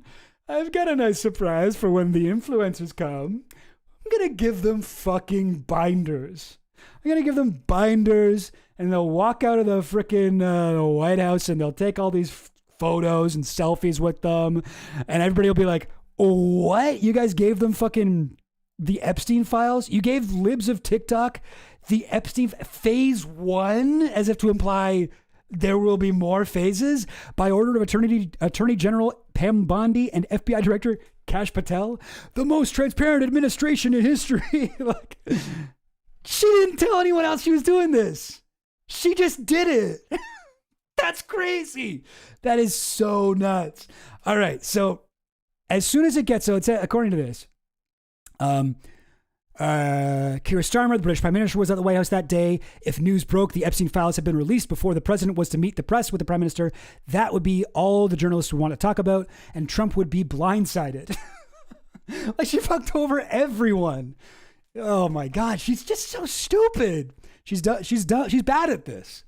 One of Trump's aides hastily steered the influencers out of the White House, telling them that the content of the binders was embargoed until after the president's news conference with Starmer, but that the communications office would be more than happy to talk about the files afterwards. And, they took the pictures, obviously. They were like, we got him. And then this fucking idiot, DC Drano, this guy, right? I think that's DC Drano, right? This handsome fellow, the pale guy with the red beard. It's a good look, Anyway, he was like, look at what I got, and posted it on his Twitter. Fully like flipping through the binder, flips through like the whole thing for 15 minutes, gives everyone every page of the fucking binder. Now, this is a breach of national security technically, because he was told not to do this. But what it actually proved was the fucking Epstein files. Oh no, wait, why can't I? Oh, there we go. The Epstein files. Whatever, what did they call it? The Epstein files, phase 1. There was nothing new in this binder. There's nothing new in it. In fact, it was worse than that. Like, here's one of the things I screenshotted from that video back when it came out. I was like, this is just the fucking black book. And not only is this just a black book, this is a redacted version of the black book. Meanwhile, we've had the unredacted version of the black book since 2020. Like, look. This is the page with Flavio Briatore on it, but it's the same page, but this one just has all the numbers redacted on it. So it's like they're like, here it is, the most transparent administration in government history. I'm trying to get a Pam Bondi impression. The most transparent administration in history. We've given you guys everything you need, and it's like less than what they have. It's like, and we've also included a copy of Filthy Rich by James Patterson with all the photos scribbled over with a ballpoint pen. It's like less than nothing. It's like, and it has revelatory information. The only revelatory information that was to be found in this binder was that they were clearly trying to cover something up. Anyway. But yeah, very fun. Very good, great stuff. This is why Bondi is so awesome. Like some others in the White House, Bondi had either grossly underestimated or simply been blind to the voracious appetite of the MAGA base for information about Epstein. Her binders contained information about him and his activities, flight logs, contact lists, summaries of items taken from his residences after his 2019 arrest, and other material. But nearly all of it had been previously released. Bondi had somehow simultaneously oversold and trivialized the Epstein files. Yes, that is such a good way to put it. And now the influencers were made to feel like dupes. They're like, ha, we've come out of this. And then like, even MAGA was like, what the fuck? We already had all of this. It's like, it's such a fuck up that it's like, she simultaneously oversold it and trivialized this very serious thing that's especially serious to the MAGA like tinfoil hat, crowd. It's not like I'm totally in this category here. I was very interested in what was in this thing, and when I saw it, I was like, "What the fuck?" I was furious. It was like everything Bondi does in this saga. It's like some of the dumbest political moves that are possible to take. Yes, it came out in Gawker in 2015. That's true. Yeah, Unredacted, was it in 2015? I know there's like a few releases. Yeah, but anyway, yeah, I think you're right. Was it unredacted? Was it redacted slightly in 2015 and then it was redacted in 2020? Anyway, I might have that wrong, but yeah, we had all that stuff for so long. Yeah, already 10 years old. Isn't the classic joke that a halfway decent prosecutor could indict a ham sandwich? They can indict anyone for anything, basically, just a matter of effort. I guess so, yeah. I don't think Bondi's a halfway decent prosecutor, though. In the Roosevelt room, Bondi had told the influencers that this was just the first tranche of files. There would be more coming, she assured them. I did not okay this with anyone. But that story would change, too.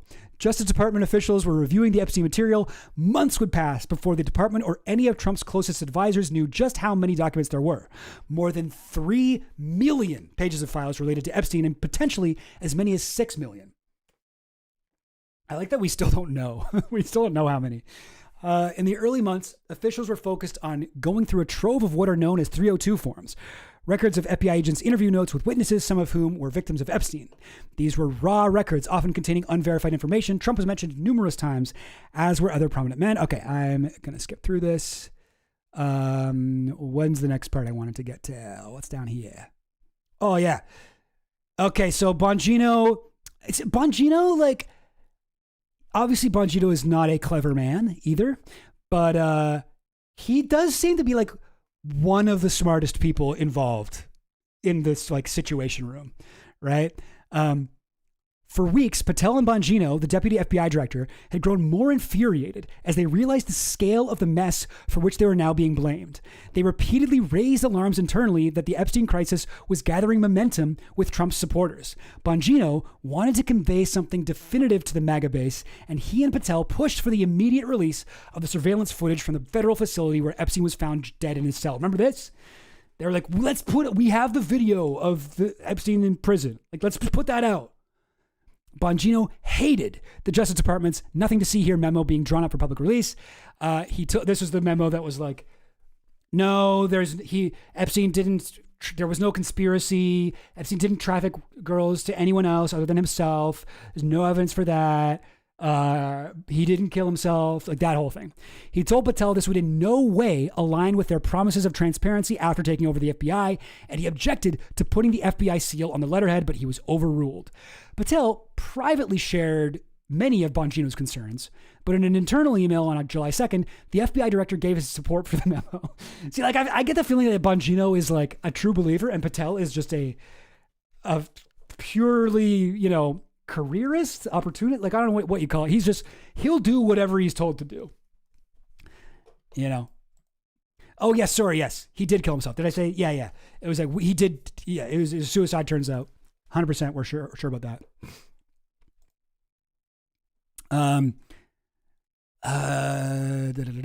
Before the 2024 election, Kash Patel, who would become Trump's FBI director, promised that a second Trump administration would release everything in the Epstein files to restore public trust.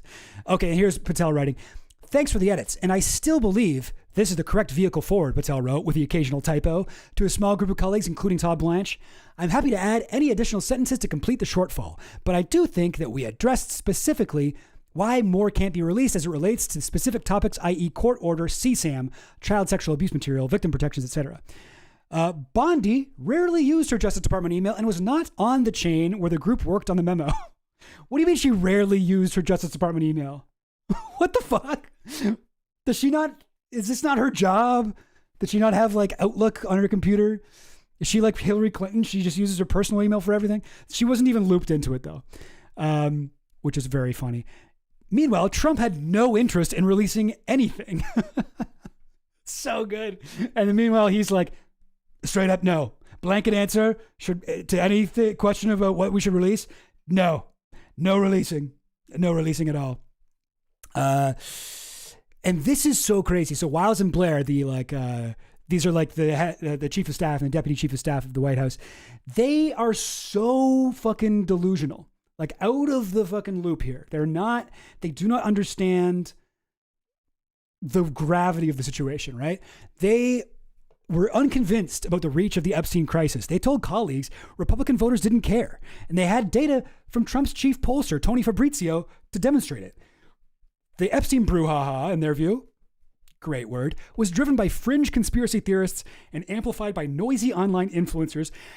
They're noisy, who didn't represent a meaningful block of voters. What the fuck? Way to understand your entire base. If the White House engaged, it would only pump it up, putting an official stamp on the matter. Wiles, Blair, and others, hang on, where were we?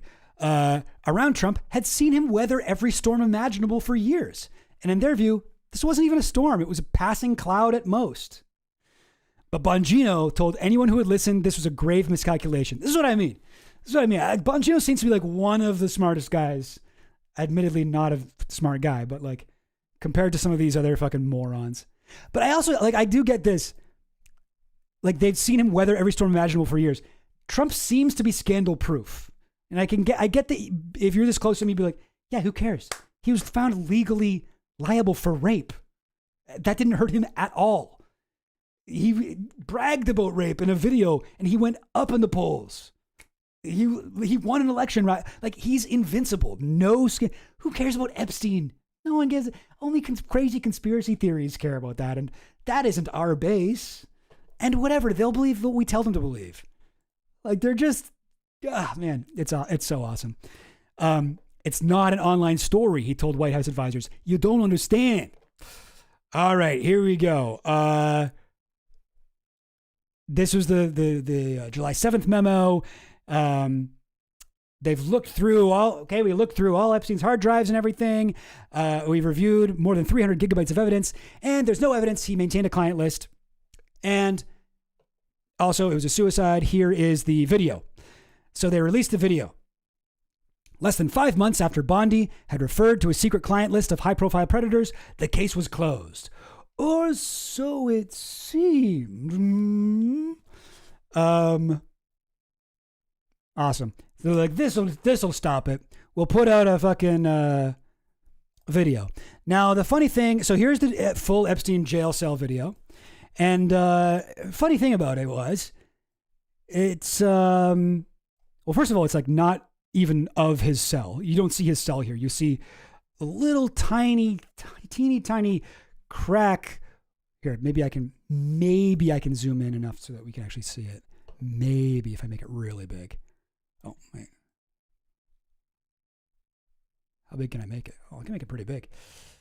Right here. See that little like behind, right at the corner of like the wall and that like the railing there, the banister, you know, right at that corner, there's like those there's like a little white rectangle with like 3 black lines across it.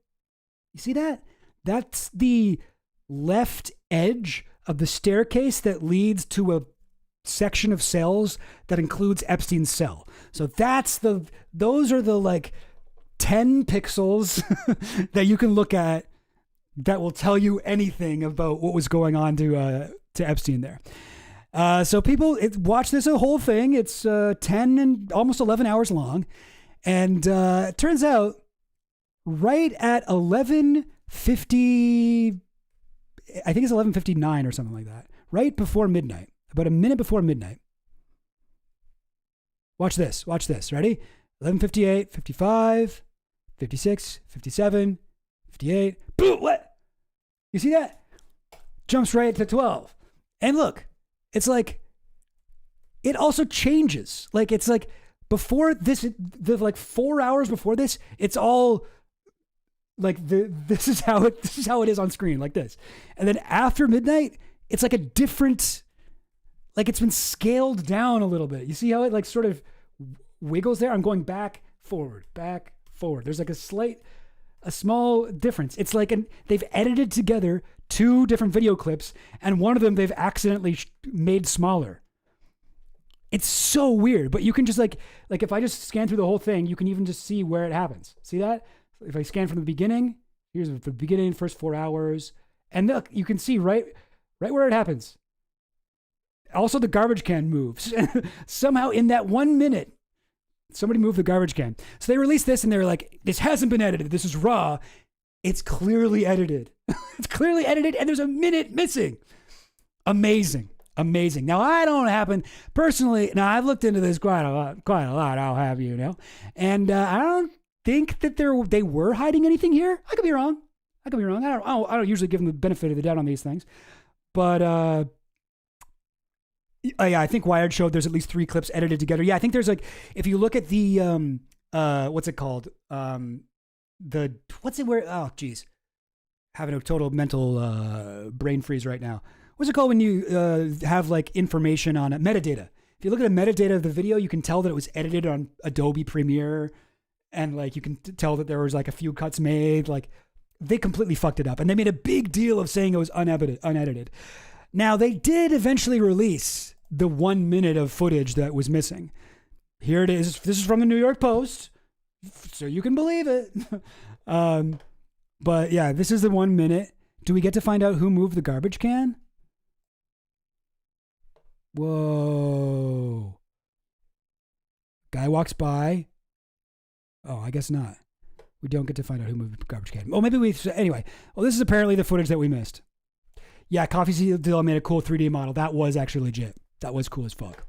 But anyway, this did not help. Bongino was like, this'll show them. They'll calm down when they see this. No, it did. They very did not.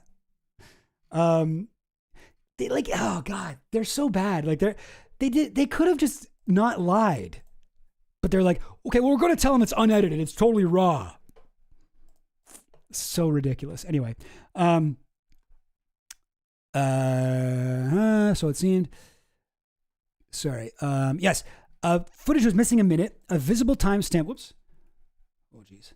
A visible timestamp jump from 11:58 to midnight. Bondi initially attributed this to a nightly system reset. The footage was later restored and released. So she lied. She lied about that. It's like, no, they do have the footage. Why was it not there? To many of Trump's followers, however, this was yet more evidence of a cover-up. White House officials, yes, it is, because they were lying. They were lying. Whether or not like there was anything interesting in that missing minute, when they found out that we released it with missing minute, Bondi's first instinct was to lie. Oh my God. And they lied and they said it was unedited. They lied. You can't be lying. You can't be lying. Don't tell obvious lies when you want people to believe you.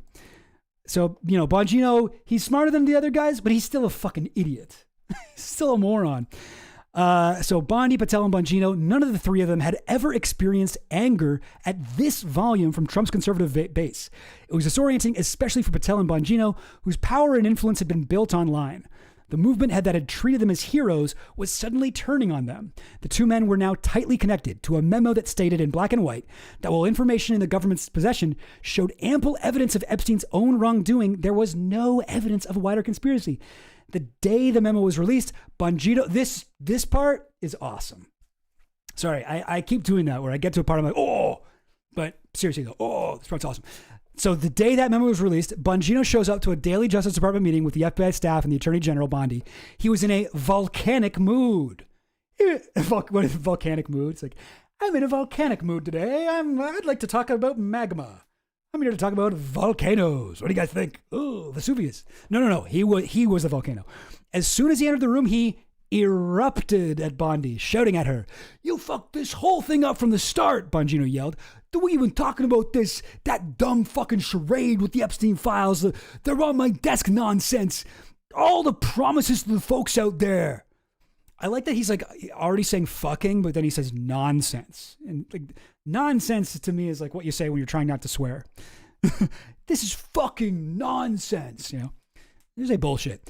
Patel and Bongino both subsequently told the White House official that Bondi needed to resign. if Kash Patel is telling you you're incompetent, then oof, that's rough. 2 days later, on July 9th, the two men were summoned to a meeting with Wiles and Bondi in the Situation Room complex.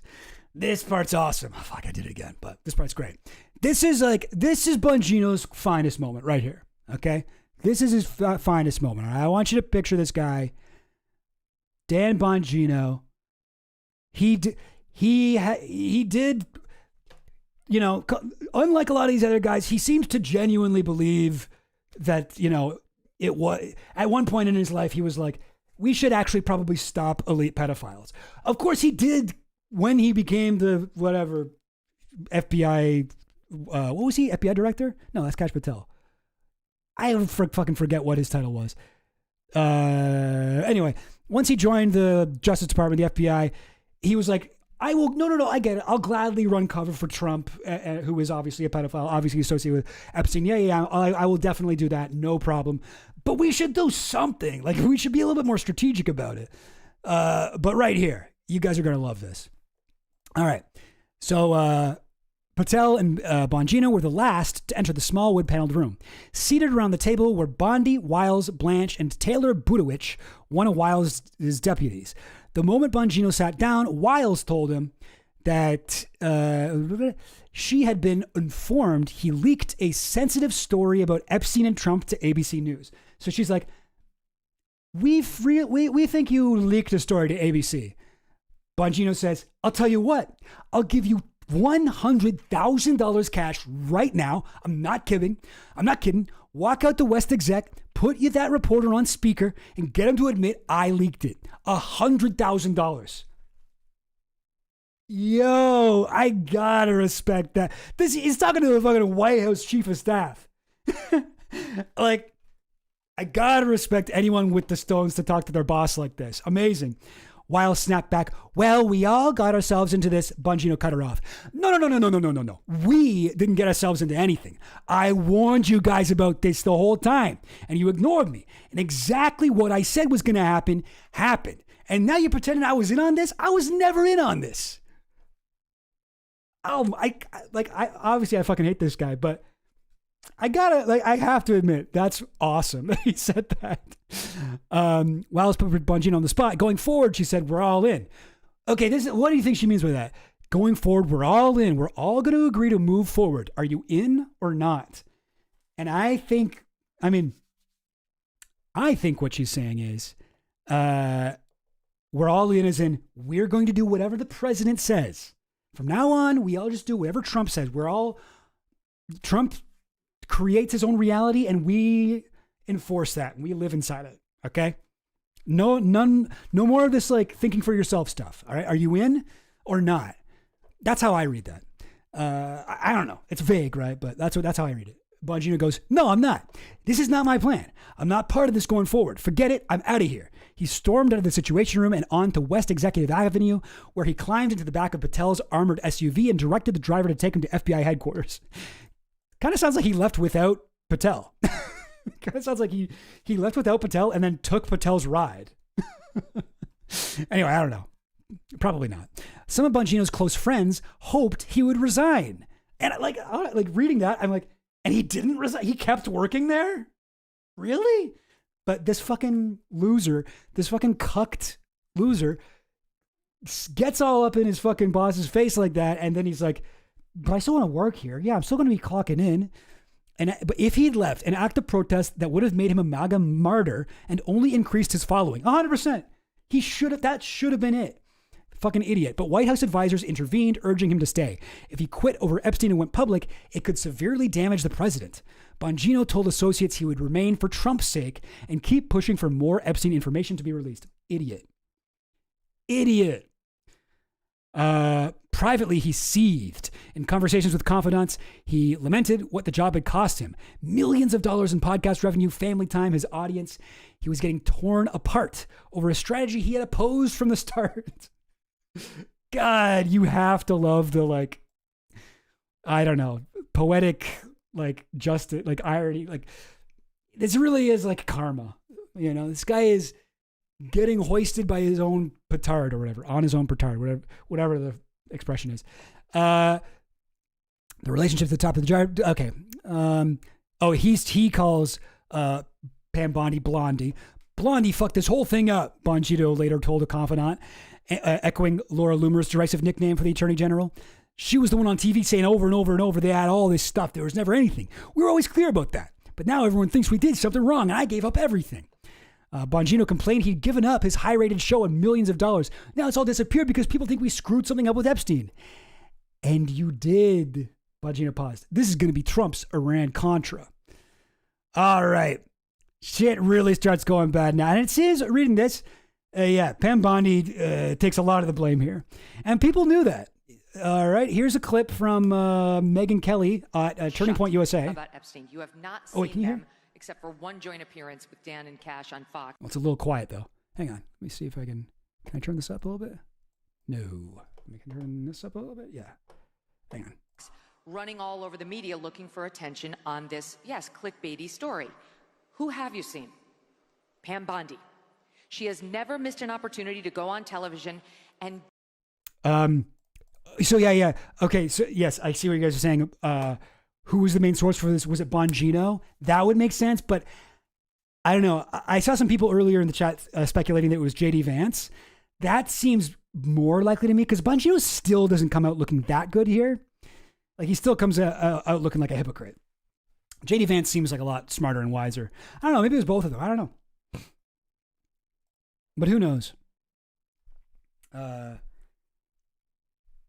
She's not his boss. He didn't work for the White House. Yeah, that's true. I guess, but like the Department of Justice, right? Deputy Director. That was that was Bongino, Deputy Director of the FBI. Makes sense. dangle sweet nothings that might be coming your way. Anyway, so this was like the smart move, right? After everything that had gone wrong with the Epstein files, they needed a scapegoat. They needed someone to blame it all on. And the smart move would have been, as Megyn Kelly correctly figured out, it's all Pam Bondi's fault. Trump wanted to release all the files. Pam Bondi just kept fucking it up. She was embarrassing Trump. She needs to go. And a lot of people got behind that idea, right? They talk about it in the article about how everyone was trying to get her fired, Pam Bondi. It makes so much sense. Like blame it on the woman, classic conservative, misogyny. They hate women. They don't want to hate Trump, but the longer this Epstein shit keeps being an obvious cover-up, it just looks worse and worse and worse for the president. Blame it on the fucking woman. It's so smart, and it also is kind of her fault. Like, not her fault that Trump is a pedophile, right? That part isn't her fault, but she has just bungled every step of the way. Everything she could possibly fuck up, she's fucked up. And so everyone starts turning on Bondi, right?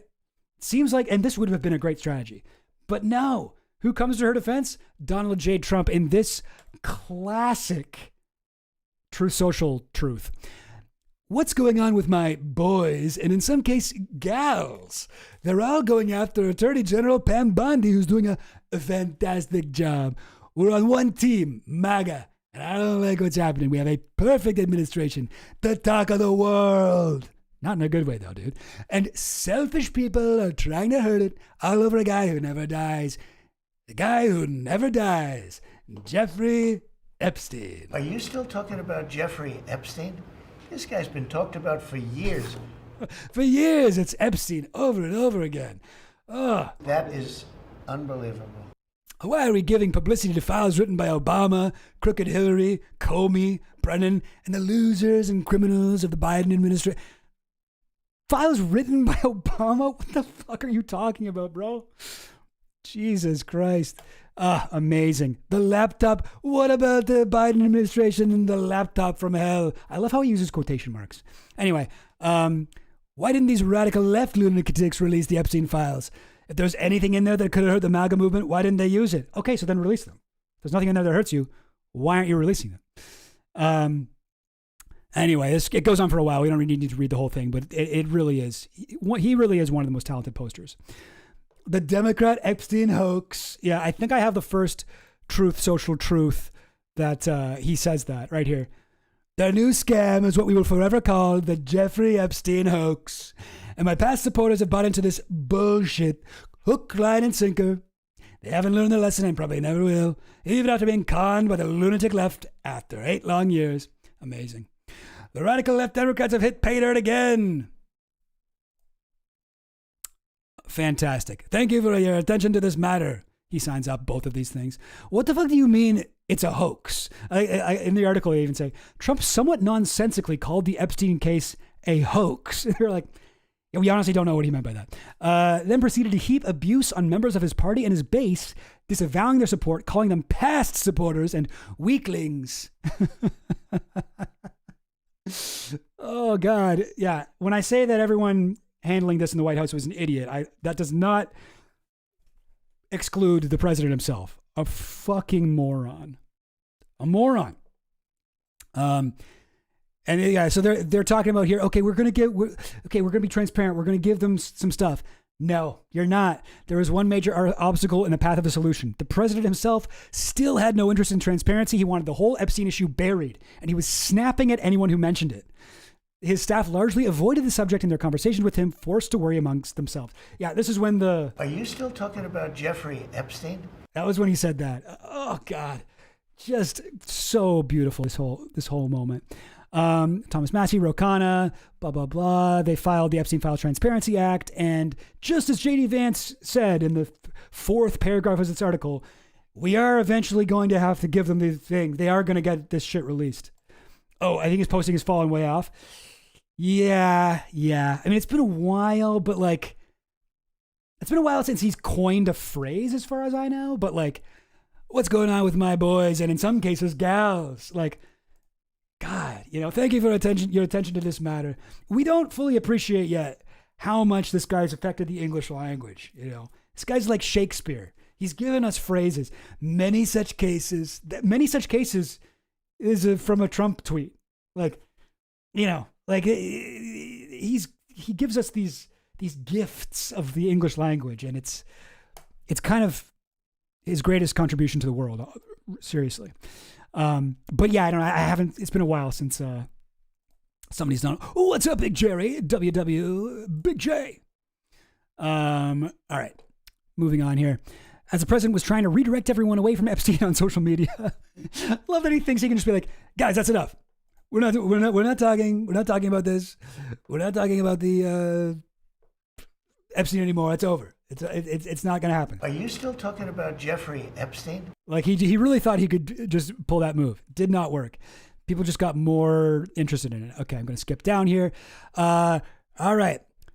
So this is with the DOJ is building out the website that it is now the one that we use to navigate the Epstein files. A horribly designed website that seems purposely made so that it's so hard to find anything, and you got to, oh yes, okay, I'm over 18. Oh yes, I want to look at this section. Oh, I got to look at like 20 per page, go to the next one, and I got to click on each link. It opens up a new PDF and the thing. It's like, it was never meant to be navigated. And there's like, whatever, thousands, millions of documents to go through, photos, emails, blah, blah, blah, blah, blah. Thank goodness for Vibe Coding and Gmail and all these fucking sites that are also kind of a nightmare to navigate, but are much better than the official way that we have. But this is when they were working on that. And, classic fucking website shit. This is like a Silicon Valley ass shit where they're like, oh yeah, we're building out the website right now. It's easy. We'll have this ready to go soon. The website's been easy to build, and they were looking at it potentially going live within a week. They'd already accumulated a mountain of material that Blanche had been scrolling through, and it included piles of documents from civil and criminal cases. They planned to release it all. Blanche could then appear on Joe Rogan's podcast to promote the transparency from the White House. What a terrible idea that would have been. I wish they had done it. They did not do it. As it turned out, the searchable website would not go live on their initial timetable, and the version of the site they originally conceived would never be released to the public. So they didn't release it. They released a much worse version of it. But then, a few months later, the vice president once again pushed to release as much of the Epstein files as possible. With an eye on public messaging, he proposed that he should be the one to appear on Rogan's influential podcast. These guys love Rogan. Isn't it nuts how like Joe Rogan and like Tucker Carlson, like this is like part of the strategy for like the most powerful people on earth to overcome the most horrific scandal of our lifetimes. Well, I mean, I don't know. There are other horrible scandals, but like, you get what I'm saying. Like, I just find it so crazy that this fucking idiot, this dumb guy's, whatever. Oh, shoot. How do I describe Rogan? I don't know if is he a dumb guy? He's a curious mind, and he's very easily misled. You know, I don't know. Maybe I'm being too easy on the guy. Whatever. They wanted to. So what's his name? Vance wanted to go on. Oh wait, what the heck? Huh? Something weird happened here.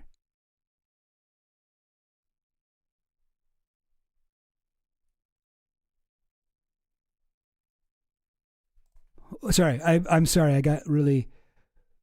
Where was I? Did I scroll down or something? Why is everything so much lower?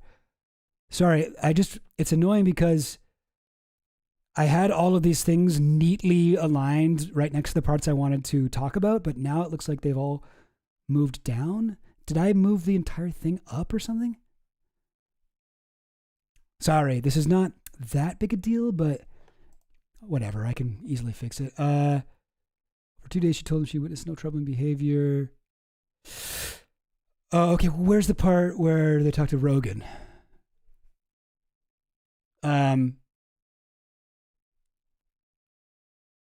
Okay, yeah, so the vice president wanted to go on Rogan. Okay, I'll move that down here.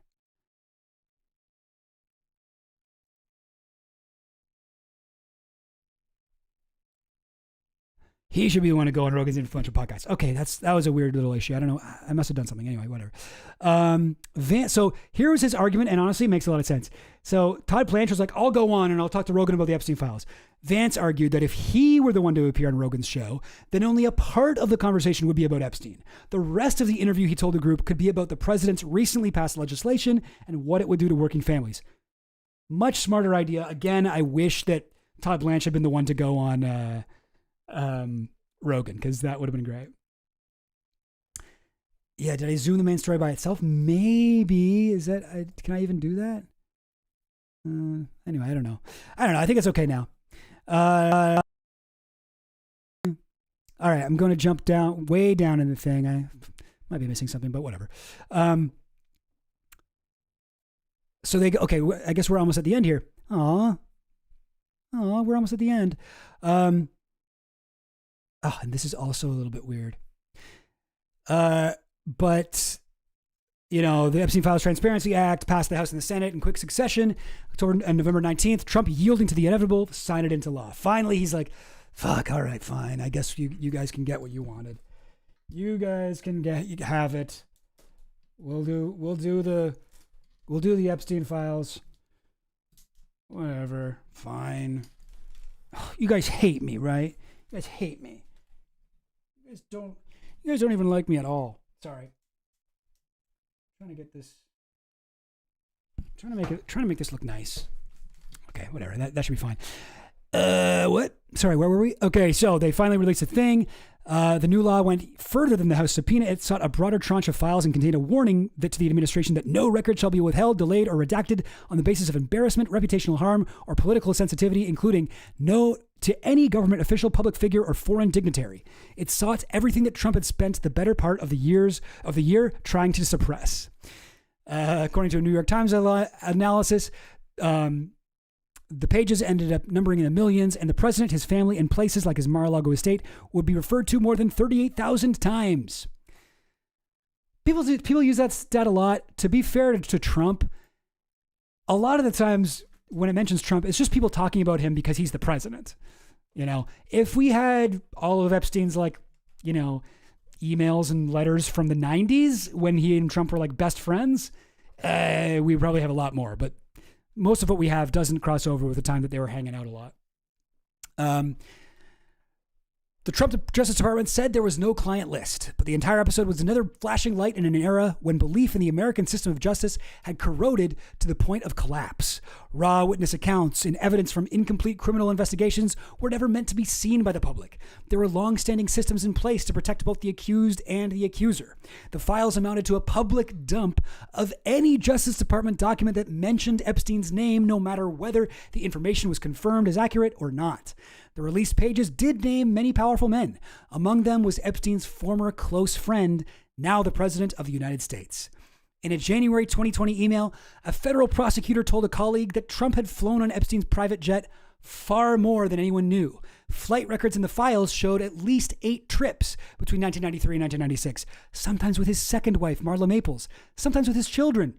In January 2024, Trump declared that he had never been on the plane. So, yeah, it's interesting that they had, this came out, that there's an internal, whatever, what was it, an FBI email? Or no, I guess Assistant U.S. Attorney, Southern District of New York email. For your situational awareness, wanted to let you know that the flight records we received yesterday reflect that Donald Trump traveled on Epstein's private jet many more times than previously has been reported or that we were aware, including during the period we would expect to charge in a Maxwell case. In particular, he's listed as a passenger on at least 8 flights between 1993 and 1996, including at least 4 flights on which Maxwell was also present. He's listed as having traveled with, among others and at various times, Marla Maples, his daughter Tiffany, and his son Eric on one flight in 1993. He and Epstein are the only 2 listed passengers on another. The only 3 passengers are Epstein, Trump, and then 20-year-old redacted name, Epstein victim. On 2 other flights, 2 of the passengers respectively were women who would be possible witnesses in a Maxwell case. We've just finished reviewing the full records, more than 100 pages of a very small script, and didn't want any of this to be a surprise down the road. Now, so it's saying that this is at least 8, was it? In particular, he's listed on at least 8 flights between 93 and 96. I don't know that I've seen all 8 of these flights, but we have, I think, 7. I grabbed a couple of them here. Didn't grab them all before the thing, but fuck, this is so hard to read. But and you can find the entire fucking it's as big as it gets too. Fuck. You can grab the entire thing on Wikipedia, but right here, Donald Trump. That's 2 different flights on 2 different days, the 23rd and 26th. This one's Donald Trump here. This was the ones with Donald Trump, Marla Maples, his wife at the time, Tiffany Trump, Mark Middleton. That's that's Bill Clinton's, one of Bill Clinton's aides and a friend of his from Arkansas who died very mysteriously. He was hung from an extension cord and also shot with a shotgun multiple times, and the shotgun was found far away from him and ruled a suicide. I'm not sure if that's totally accurate, but that's what Whitney Webb says, and I trust her. Another one with Marla and Tiffany. What's this one? Epstein, Mrs. Goodman, Donald Trump, Eric Trump, Jeffrey Epstein's aunt. I don't know. Is Jeffrey Epstein's aunt a potential witness in the thing? This one's sideways, and I couldn't figure out how to rotate stuff on Obsidian. Donald Trump, Mark somebody or other, Ava and Glenn Dubin. Ghislaine Maxwell, Jeffrey Epstein. Anyway, yeah. So we had this information. We didn't need this inner FBI email to be by the way, he's on the fucking files a lot. And I think 8 flights, you got to count each flight, even if there are 2 legs of the same journey, they would count that as 2 flights. But yeah, no, he was on there a lot. And then in fucking January 2024, Trump truths on Truth Social, he posts, I was never on Epstein's plane. Too late for that, man. We all know you were on there. I was never on Epstein's plane or at his stupid island. Stupid in quotes. His island was stupid. I would never go to such a stupid place. It's the problem with the island wasn't that it was stupid. The problem with it is that it's a pedophile's, wonderland. Anyway, there are a lot of... and this is how he fucking does it, right? This is how he does it. What else remained undisclosed? The question would only sharpen as people combed through what was redacted or missing. The Justice Department, after more than 3.5 million documents were made public, said no others needed to be released. Trump, characteristically, was creating his own... this is how I always put it, too. He creates his own reality. He just lies and expects everyone to be I believe 100%. Oh, yeah, Finland? I totally agree. I kind of believe he never visited the island, given how fixated he is on the island. I agree. First of all, there's no witness accounts of him on the island, unlike Bill Clinton. But like with Trump, nobody ever says he was on the island. There's no evidence that he went there. And while he is like, I would never release, I don't think we should release the list. I don't think the list is. When he was on Lex Fridman, he was like, oh yeah, I could release the list of people who went to the island. Yeah, I could release the island. So like, he was always kind of into that idea. But anyway, yeah, I don't think he went to the island either. But people act like the island is the only place where abuse happened. It was not. Plenty of abuse, if not much more, happened at his Palm Beach apartment and his New York apartment, where Trump did go. I would assume Trump spent a lot of time at both of those properties, but and a lot of abuse happened there too. A lot of massages, that's where a lot of Dershowitz was coming there. Like for every long weekend he could get away, he would go to Epstein's Palm Beach house, Brillo Way, get massages. I kept my clothes on, whatever his whole thing is. I kept my underwear on. Trump had declared, and this is how Trump does it. There are a lot of questions. Sorry, I want to read this part. He was creating his own reality. He had long claimed that everyone else was corrupt, especially his critics. These files, he would say, despite the avalanche of references to himself, were the proof. There are a lot of questions about it, he told reporters at the White House in February 2026, but nothing on me. Nothing on me. Trump had declared Epstein a dead issue during the summer, but as he began the second year of his presidency, his own team could see that voter concerns about Epstein were still breaking through to an alarming extent. In an internal email, we're almost done, guys, by the way. This is like the second last paragraph. In an internal memo circulated to roughly a dozen Trump advisors in late March 2026, the president's pollster Fabrizio summarized findings from 2 nights of focus groups conducted that month. Fabrizio's memo listed the Epstein files as the 6th most important issue. This is like just recently, right? March 2026. Epstein files as the 6th most important issue raised in the focus groups behind inflation, the economy, foreign policy, immigration, and healthcare. That's so interesting, eh? Those are the top 5 most important issues. And is that among Trump supporters, or is that just like Americans in general? Findings, just focus groups. Okay. So Epstein files are 6th after those 5 issues, but ahead of data centers, military issues, crime and safety, and being pro-working class. Fuck, people got to get cost consciousness in the U.S. Guys, sort your country out, please. In the section, I mean, not that Canada is much better, but in the section on key takeaways of the focus groups, Fabrizio's memo stated, there's also a consistent mention of the Epstein files, which came up in every group and is a real negative with some of these voters. The Epstein crisis had exposed something that some of Trump's closest advisors spent months refusing to see and or actively making worse. Damn, Bondi. The president could break institutions, redirect the federal government against his enemies, and bring the world's richest men into the Oval Office bearing tribute. But he could not, it turned out, make Jeffrey Epstein disappear. And of course, I got it. That's the end, but I got to do one follow-up on our girl, favorite character of the story, Pam Bondi, who was fired and her portrait was simply thrown in the trash, according to TMZ, with the frame on it. You can use the frame for the Todd Blanche's photo. It's tainted. No, it's tainted. We can't have that in there. I don't want to sully Todd Blanche's photo with putting it in the frame of that person. Yeah. Crazy article. If you get a chance, read the whole thing, but I loved it. I just like from my perspective, maybe swing voters. It just says focus group, but I mean, like the Epstein files are kind of important to everyone, I think. But yeah, swing voters would make sense because it's like, this is the reason why I wouldn't want to vote for Trump. Epstein files. Like I've been like following a lot of this stuff pretty closely, right, on the stream. And I think there's a few people in here at least who are following it even closer than me. But Mark J, Finland, I know you guys are like really up on this stuff. I rely on a lot of your like findings and reportings actually.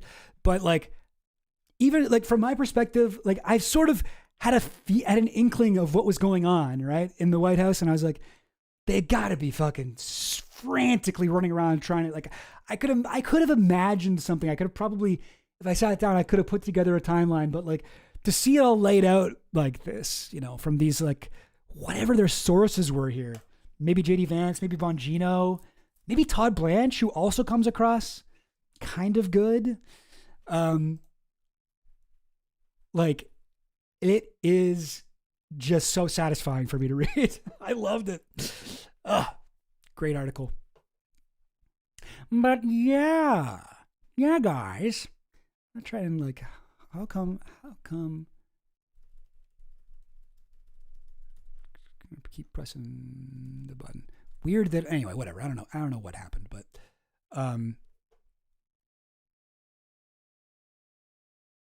what? That's so annoying. Somehow, at some point, the text here just changed size. Whatever, who cares? I'll try and fix it at some point, but long-ass article, though. Look how much of it over it I skipped, and I still spent, like, 2 full hours on it. Well, not really. I think like an hour and a half, though. There was a Chapo episode from 2019 with Brace as the guest called Epstein Ain't Going Away. I could not at the time believe how true that is in 2026. I mean, like, yeah, it really, like... from like my perspective, I started paying attention to Epstein stuff, I think in like 2018, I guess, maybe 2019. But like earlier than like a lot of people, but not from the very beginning. And from my perspective, Epstein stuff, I've always been like, guys, this is the most interesting story of like my lifetime. It has something for everyone. Like, why aren't more people talking about it? And I would like talk to people about Epstein, and they'd be like, what the fuck? That's crazy. Is that true? And Bill Clinton's involved, and Trump, and this and that, and blah, blah, blah, blah, blah. And there's this much evidence for it, and oh my God, right? And then like every so often, like when Epstein got arrested, when Epstein died, you know, when the Acosta thing, I guess that was all around the same time, but like, and then, you know, later on, what was like the next big, like every so often Epstein would come into the news, but he would be there for like less than a month, and the interest would die out. And then pretty much starting from Elon Musk tweeting, by the way, Donald Trump is in the Epstein files, pretty much starting from then, like till now, Epstein has not gone out of the news, really. Like, so everyone, this is a mainstream story now, in a way that it like really wasn't for a long ass time. And, you know, it's a little died down now compared to like what it's been at its peak, but just like, it feels like every couple weeks there's a new Epstein thing that we find out, and it fizzles back up again, you know? So it's been very satisfying for me to be like, oh, great. Now this is something that I can like make a thing about, and I can talk to people about, and can, whatever. Did you really say it has something for everyone? It does, though. It's got like politicians, scientists, you know, celebrities, actors. It's got like whatever you're interested in. Look into the Epstein shit. Like, if you know, if you're like, I'm not really into politics. Okay. Do you know Chris Tucker, Kevin Spacey? Do you like those guys? Or do you know about them? Celebrity gossip? Are you into that? You know, oh, you're a leftist? Yeah, look into this, what these fucking billionaires get up to. Oh, you're a fascist? Great. You want to talk about a real elite pedophiles running a global sex trafficking network? Great. Like, you know, like whoever you are, the Epstein story you're going to find it fascinating. Yeah, maybe it's callous to say, it's got something for everyone. It's fun for the whole family. But you know what I mean? Like, my thing was always like, why isn't this a bigger story? Why do I have to always like, have you heard about Jeffrey Epstein? No. Can I talk to you about it for like 3 minutes? Like you will be interested. You know, like, why did I always have to like, no, is this like some kind of conspiracy thing? Yes, but it's like a real one. Anyway, in hindsight, it is pretty remarkable how little pressure was applied on the Biden admin about it. Oh, absolutely. Absolutely. It was not big during the Biden years. Yes, Biden's like, this is the thing. What the fuck was Biden doing during the campaign? Why did he not? He was fucking campaigning with Clinton. He was bringing Clinton out to like, Clinton was not helping. He brought him out to fucking Minnesota to say why Judea and Sumeria belongs to the Jews because of they're the chosen people or whatever. Like, you don't need that guy in your team anymore. It's time to throw him under the bus to save democracy. Like, it was such a fumble by the Democrat campaign. They should have been talking about how Trump is a pedophile with all this very credible information. They should have been publishing the Epstein files. They should have been doing that shit. They did not do any of that shit. They refused to even talk about it. They refused to make an issue out of it at all. It was already kind of bubbling beneath the surface. It was such an easy own goal. Plus, during the campaign season, the song of the summer was Kendrick Lamar's "Not Like Us," calling Drake a pedophile. Okay, fuck, Biden should have been playing that song at every one of his campaign stops, or Kamala should have been playing it. Even better if it was Kamala playing that song at any one of her campaign stops. Fucking crip walking on stage, you know, A minor, whatever. Like, I hear you like I'm young. Like, fucking, well, that was like a fucking layup. Why didn't you guys do that? No, we don't. We want to win the right way. We don't want to win by any of these dirty tricks, or we correctly mention that our opponent is an evil pedophile. No, that's hitting below the belt. That's hitting below the belt. Like, what if he said that to us? Like, yeah, they already do say that about you. Yeah, they do say that about you, but they don't have any evidence for it, but they still say it. Anyway, why do you still support the Democrats? I mean, I don't support the Democrats. Fuck the Democrats. I would take him over Trump. I'd take like almost anybody over Trump. I mean, yeah, why do I still support the Democrats? I'm Canadian, so I don't vote in your guys' elections. I don't like particularly care, like, you know, sometimes I've done strategic voting. Sometimes I've voted my conscience. A lot of times, like, I feel like, you know, and the Canadian voting system is a lot like the American voting system, and that's fucked up, and like most votes don't matter at all. And I've often found myself in a riding where I'm like, all right, well, it's 100% going to go to the Liberal Party, so I'm just going to vote my conscience. Who cares? I'm going to vote for the person that I want to win, even though they have no chance of winning. Do I just want to throw my vote onto a sea of these other guys just because I would rather them win than like the worst guys?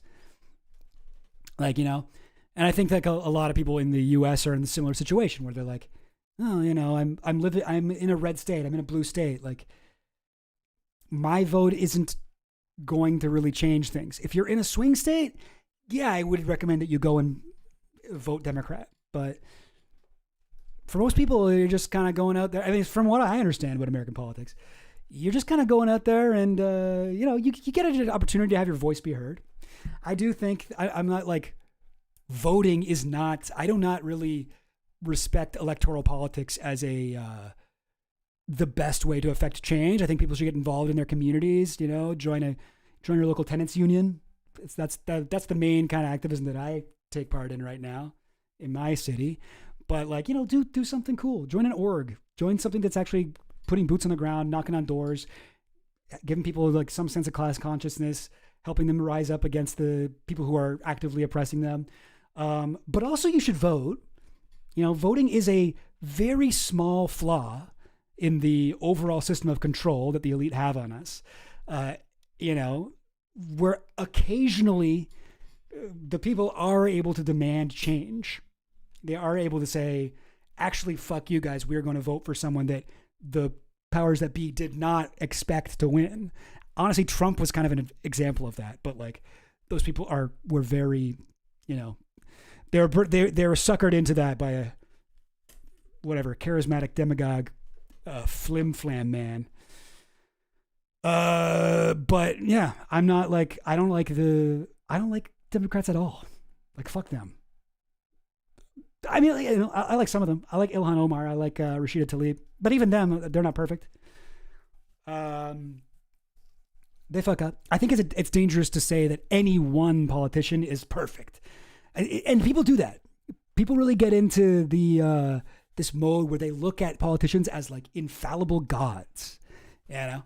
There's a thing in the study of early religions where they found that in these sort of like early, you know, these communities that have shamanism, there'll be somebody in the community is a healer and is doing these sort of like artistic interpretations of speaking to nature and animals and are performing things and this role in, you know, I'm trying to think of the right word to use to describe these sorts of societies. No, I don't want to say primitive, but like, or like early, because there are still shamanistic societies today, but yeah, I don't know what to call it. I'll just call it like these shamanistic societies. Often a society will have to go through a phase where it has a shaman before that shaman role diverges into artists, religious leaders, and politicians. And if you look at the way, even in, you know, our, you know, what we think of as this, very advanced civilization, totally different from how we were in the old timey days. If you look at the way that politicians are treated at like rallies, you know, religious leaders, the Pope, and just from the Pope down to like priest at your local church, you know, your pastor giving a sermon, and then like musicians standing on stage, you know, if we look at how all those people are perceived, it's all very similar. You get this kind of spiritual feeling if you're at a church listening to a talented preacher, and you get a spiritual feeling if you're at a concert, watching live music, watching a band with a lot of stage presence. And you get that same kind of spiritual feeling when you're in the crowd of a politician you like giving an inspiring rally, right? You get this like, whoa, I'm part of something bigger than myself sort of feeling. And you got to fight that. You can't get into that. We shouldn't become like the fucking vote blue no matter who guys who are like, well, the Democrats never did anything wrong. And the Democrats are actually good, unlike the Republicans. They're all bad. It's just that, like, you know, which elite servicing party do we prefer? The one that's openly white supremacist or the one that's just like, you know, dragging its feet towards some kind of culture war victory for, I don't know, marginalized people? I mean, I would pick the second choice. And I think we all should recognize that is preferable. But you can't leave it at electoral politics. That won't be enough. Anyway, does that make sense? It's a fair question. When I say you should have voted for Kamala, mostly I was talking about how much they fucked up the campaign, but also, yeah, are you kidding me? Definitely should vote for Kamala over Trump. And I fucking don't like Kamala at all. All right, she's a cop. All right, cop Mulla. She sucks, but she would have been better. The lowest bar I could imagine. All right, okay, you guys suffered through enough. You guys have suffered enough. I think we got to do the stuff that, that's what you guys want. This is what you guys wanted. This is what you guys actually wanted, right? You murder trickers. You murder trickers are you're just chomping at the bit. Sorry, hang on. I got to get ready here. Okay. No. Oh. A Maoist land. Okay. Maybe that was a little spoiler. Did you guys hear that? Maybe not. No, I think you did. Whatever. Yeah, 100% makes sense. Oh, thanks. But yeah, okay, cool. Thanks, Lagging Games. No, it's a fair question. Yeah. Why do you still support the Democrats? I mean, yeah. There's a quote, and I wish I could remember who said it, but like I sort of mentioned it in there where, and I do think this is true, that like democracy and elections are a tiny flaw in the grand scheme of the elites. Like they don't want there to be democracy. They don't want the working class to have a voice, because the voice of the working class massively outweighs the voice of the elites in a pure numbers sense. Now the elites are able to vote with their dollar and spend an unlimited amount of money on like whatever, post Citizens United, on like just election interference campaigns and smear ads and whatever they can. And it turns out having a lot of money is very effective on swaying public opinion, or at least effective enough. But you gotta vote. You just have to. You know, it's your civic duty. Oh, it's just like a small but like genuine way that we can make change. All right, now I am going to talk about Flesh Simulator.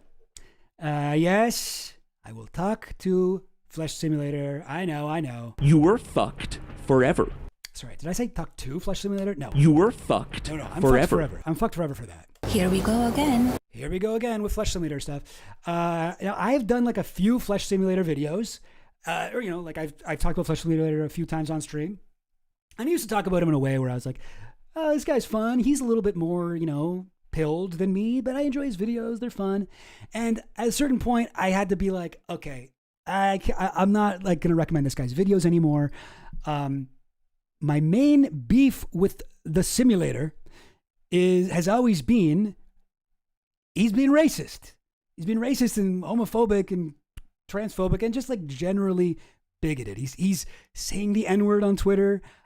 He's talking about fucking, race and IQ in a way. And the problem isn't that you're not allowed to talk about race and IQ. I think that we can have discussions about this, but he's saying as like, oh, it's a fact, black people are genetically dumber, whatever. He's saying like really awful, racist, pseudoscientific, scientific racism. Basically, this guy who is supposed to be a expert in psyops is falling for psyops that were created by the elites of the 17th century to divide the working class against their own best interest. And I lose a ton of respect for the guy for that. But so that's my beef with Flesh Simulator. But what I don't have a beef with him about is him, suffering from addiction. And, I think it's actually quite gross to make fun of Flesh Simulator for being an addict. And I saw a lot of leftists doing that. And like, I saw some people say, oh, leftists really hate addicts and they are going out. And it's like, that is kind of true. Like, I think that a lot of online leftists don't see addiction as a serious thing or something, or they see it as like fair game to attack someone with. And I genuinely think that's gross.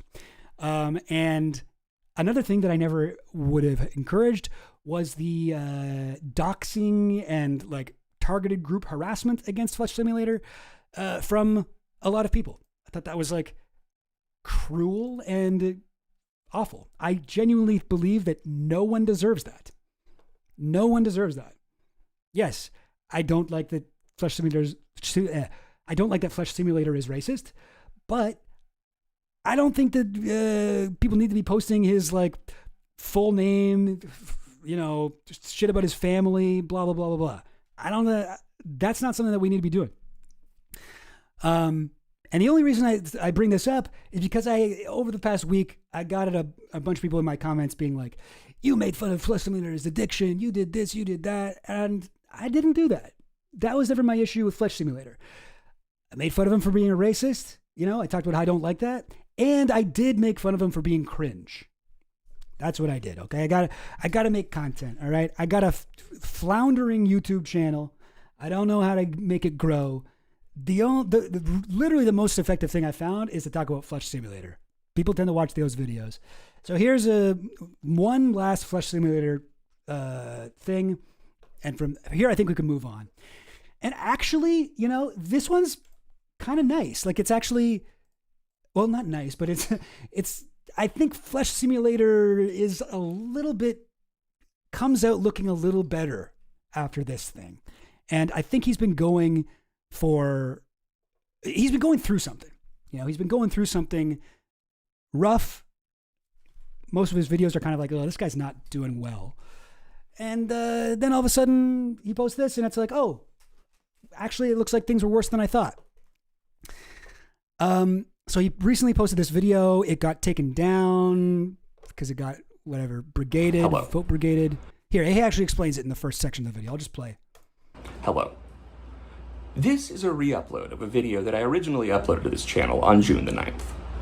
This video was mass reported and taken down by the same group of people which the video discusses, namely Maoist Landlord, aka Noah Gabriel Strickler, Westside Tyler, aka Tyler David Bell, UAE Falcon Finance, aka Bernard Robert Goldsmith, as well as Jacob Isaac Barrett, who goes by a number of pseudonyms. And so he's just giving out, like, these are the people who were most talking about him on Twitter, or like, who are the worst to him, I guess, on Twitter. And they're apparently, Flesh Simulator is saying, the guys who like brigaded his last video and got it taken down, or the last version of this video and got it taken down. So he's giving like their full names here. And Parish Neocon. I cannot imagine that this will be a violation of YouTube guidelines, as this video is currently being hosted on the platform by a re-uploader without issue. If this video gets taken down too, guess what? I am going to keep re-uploading it. I'm going to keep re-uploading it until this channel is taken down, and when that happens, I am going to be such an asshole about it. I am going to make this into the biggest PR disaster you have ever fucking seen. Why? Because this deals with a network of child abusers and groomers and pedophiles for which this platform is currently running cover. It needs to be brought to light. It is going to be brought to light. So yeah, you notice there he says that he's about to expose a network of child abusers and pedophiles. It seems a bit redundant. I don't think he really does that here. Platform is currently running cover. It needs to be brought to light. It is going to be brought to light. I am going to do this regardless of the platform's wishes. So help me God. Anyway, hello. So that was the new introduction to the video. It got taken down, and if you try to delete his YouTube channel, he will devote his life to destroying you. Oh, he's a little loud. Oh, all right. I can turn him down a little bit. Hang on. Let me just. Flesh Simulator here. You may be able to. You know what? I think I got him in double audio. Fuck. Why does this always happen? Hang on now. Does this work? To tell from my surroundings that I am in a hotel room. Why am I in a hotel room? That should be better, right? Anyway, yeah, this is the thing. Where does he even have evidence? YouTube doesn't say Falcon Finance took your video down. Yeah, they just tell you your video's been taken down due to whatever. But I don't know. Like maybe he found them talking about it somewhere. I don't know. Maybe he does have evidence. Maybe he doesn't. But he definitely thinks that someone did it. But there's a whole thing about that. We'll maybe get to. The video is quite long. A lot of it is, as is typical with the Flesh Simulator drama videos, him going over pretty obscure Twitter drama that I find, because of my disability, ADHD, almost impossible to follow. So I'm going to skip over a lot of that, but like, you've heard these things before. People were really, really mean to him on Twitter. To be fair, Flesh Simulator is like a troll on Twitter that purposely says like horrible things, slurs, blah, blah, blah, threatens people, whatever. Mostly, I think, it's trying to be funny. It's Alex Jones and Chris Chan in a blender. That's what Flesh Simulator is. You're not wrong. Anyway, the main characters here, we've got like Maoist Landlord. I don't know. There's a couple more, but you don't really need to know it. You don't really need to know everybody. All right, I'll play the actual introduction to this stream now. Well, we'll get to that. You want a conspiracy video? Hotel room. Why am I in a hotel room? Well, we'll get to that. Why am I in a hotel room? Well, we'll get to that. You want a conspiracy video about a network of pedophiles? Well, here you... Crazy aspect ratio. It's all like, it's like I'm going to watch like a kung fu scene or fight scene or something like that. I got real cinematic vibes. Go. I have spent the last 3 months fighting for my career, reputation, name, and life in a Kafkaesque social hell from which there has been seemingly no escape. Well, guess what? I caught them red-handed. I got to the... Well, guess what? I like how he says, guess what? Seemingly no escape. Well, guess what? I caught them red-handed. I got to the bottom of it. No thanks to most of you fair-weather assholes. The fucking FBI is involved at this point. And guess what? This is going to be a long-ass video with a boring-ass first half because apparently I need to spoon-feed these events to you chronologically as they happened. All right, anyways. Okay, so we're not going to go through the whole, the entire boring-ass first half of it, but I'll play some highlights. One of the people who he doesn't like is Maoist Landlord. So we go to the section, Enter Maoist Landlord. And what was the time code? 453. 443. Here we go. Perfect. Okay, so here we go. Enter Maoist Landlord. Now, while all this is going on, I miss a post. If you don't know anything about this, Maoist Landlord is just a guy on Twitter who doesn't like Flesh Simulator and has been posting about him a lot and trying to destroy him, basically. From him stating that he receives a DM from an account that claims to be representing a group that says they have 3 generations of my family's information, and he's threatening to... Like, this is fucked. This is incredibly fucked. Someone just DM'd me 3 generations of your family's info, completely unsolicited, like I have a photo of Mammy and Pappy ready to go. We could be pen pals. Don't do this. What? Like, who? Flesh Simulator is a YouTuber. You don't need to be, like, getting his grandparents involved in whatever, like, internet beef you have with the guy. That says they have 3 generations of my family's information, and he's threatening to release it. Now, this would have been useful to see when it came out. But... So Flesh Simulator missed that post, didn't see it, and then he wasn't dealing with it, and then Malice Landlord just posted it, which is fucked. Malice Landlord does not seem like a good person, from what I gather. I'm no fan of Malice Landlord. Now, I'm going to go to 1505. So things get bad, things get worse. I'm going to skip over a lot of the stuff here, previous Flesh Simulator drama. You can watch some of my older videos if you want on it, but like things get really bad and everyone's making fun of Flesh Simulator. And then we get to rock bottom. March 22nd through March 24th were essentially rock bottom with all of this. The sentiment towards me had become universally negative, and people reached out to my now ex-girlfriend, ex-common-law wife, whatever you want to call it, to accuse me of being a pedophile, based on entirely fabricated allegations by 2, let's just say, very pot-meat kettle. Okay. This is Malice Landlord. Creates 1 million Malice Landlords. This post was fact-checked by Real Blueberries. They befriend a pedo. So...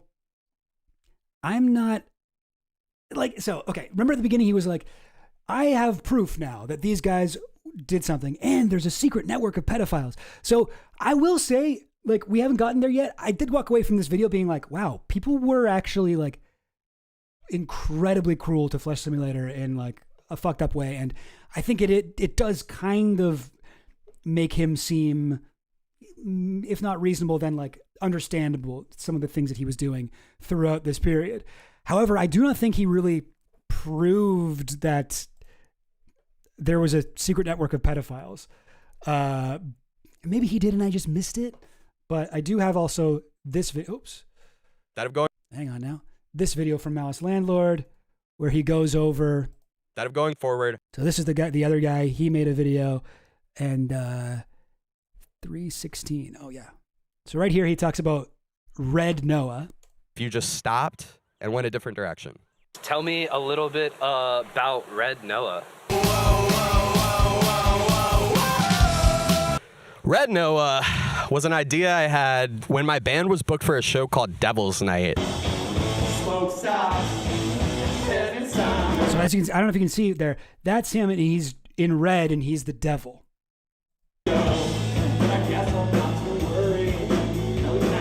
I think there's a better picture. I think there's a better picture. Hang on. I was really trying to evoke imagery of Satan and the devil because the concert was literally Devil's Night. I wore some horns. I painted myself red. My band wore some like spooky robes, like they were summoning me. Cool. It was really cool. And it seems like Red Noah was a lot more popular than I thought. When Flesh Simulator made his video, he tried to dress up like Red Noah. Who knew? So that is why Flesh Simulator painted himself red, because he was trying to intimidate Noah by being like, I know that you did this. Is there any other? I thought there was like more pictures of him as the devil guy. Is that really it? For my beliefs, especially when it comes to my friends. The first drummer for my band somehow joined without realizing that the majority of our band is gay or in some form or another queer. Okay, whatever. You get the idea. Oh wait, no, there was him in the car, right? Red Noah.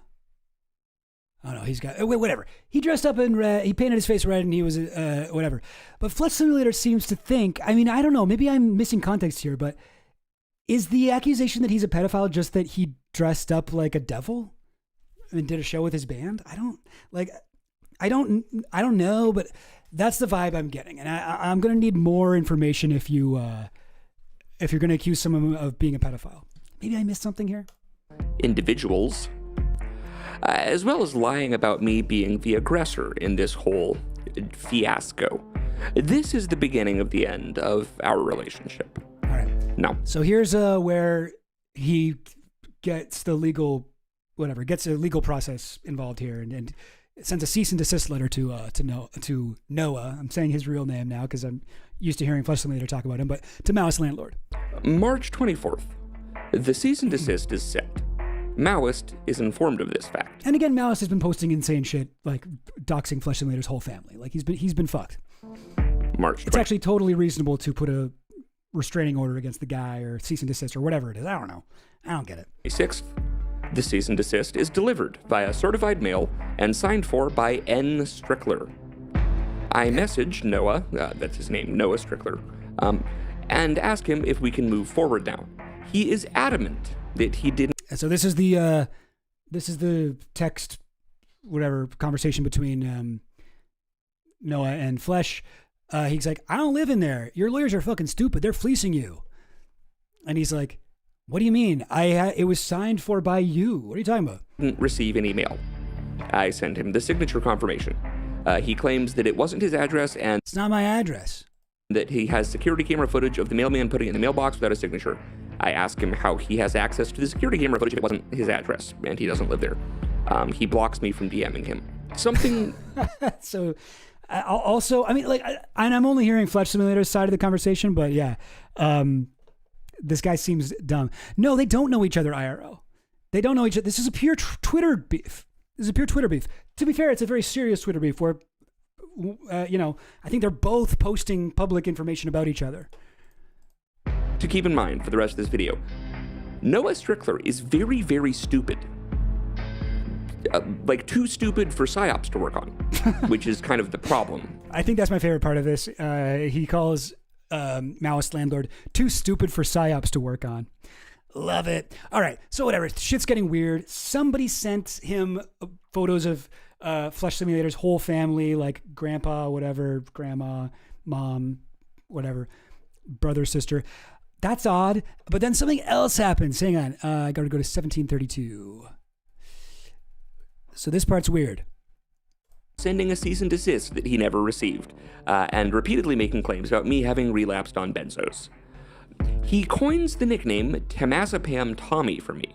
This is highly unusual, as Temazepam is a very, very uncommon and fairly obscure benzo. See, I would have put a music change here, because this part is actually a shift in tone. But like, the music just keeps going, so maybe it is understated. But like, so somebody's like, he starts calling him Temazepam Tommy, and it's like, actually, wait, how did you know no one knows that I'm on that, or a drug or whatever. Is it a drug? What was it? That I happen to have been prescribed in college. It's a drug that he was on in college. It's like, what? It's not typically known for being a drug of abuse, and to my knowledge, I've never publicized the fact that I was formally prescribed this medication. So this is either a very, At what point in the very... video does Jordan Peterson parachute in from the roof and say he's forming a team? Awesome. Specific, very, very lucky guess, or he's got an eye patch on. Mr. Simulator, Bucko, how'd you like to join the Chud Vengers? I don't know what you would call it. Do you think Jordan Peterson and Flesh are kindred spirits? Maybe. Getting info from someone who knew me in college. It was that one. So there's only two possibilities, but somebody who knew him in college must be the one providing this guy with information. So this is like a big realization that he had, and it's like, oh shit, somebody asked earlier, do they know each other IRL or something? Maoist Landlord and Flesh didn't know each other IRL, but there's a secret person involved in here who did know Flesh IRL. Spoiler. Now, towards the end of the month of March, I call it a loss, publicly announced that I'm taking the L, revealed the failed Izot nuke plan. Okay, I'm going to skip ahead again. 2234. Maps of Memeing. Oh shit, it's a Jordan Peterson reference. Maps of Memeing. Anyway, 2234, I think it was. This time, Maoist puts out a wildly inaccurate 25-minute documentary called We Are Maoist Landlord. That's this one. You were just watching. he has thoroughly disregarded the cease and desist. I credit him publicly with at least having been able to succeed at making a long-form video. It wasn't good, but he made it. And I privately reach out, conceding defeat and offering to let him take the W. And genuinely help him launch a YouTube career if we can just agree to a truce. I love that Flesh Simulator is like genuinely saying this. He's like, yes, at one point I was like, all right, Noah, you won, all right, you made a video, I'll take the L, and I'll be your friend, and I'll help you grow your YouTube channel, and I'll give you advice, and I'll shout you out, and it'll help you. Like, I love that he's saying that. I highly doubt that was ever a possibility, but I like that he even made that offer. Now, at this point, I have resigned myself to just taking a massive, unfair, fucked up public L and rewarding the person I'll be your big brother. I'll be your YouTube mentor. All right, and this part isn't important, but it is to me. We're going to go to 2420. So he's talking about everyone hates me. Everybody started talking shit about me. Now, we're nearing the end of April at this point. There is another Westside Tyler hit piece, along with a Chill Goblin hit piece. Yeah, great. Bread tube. Following this. Rough. You call me bread tube.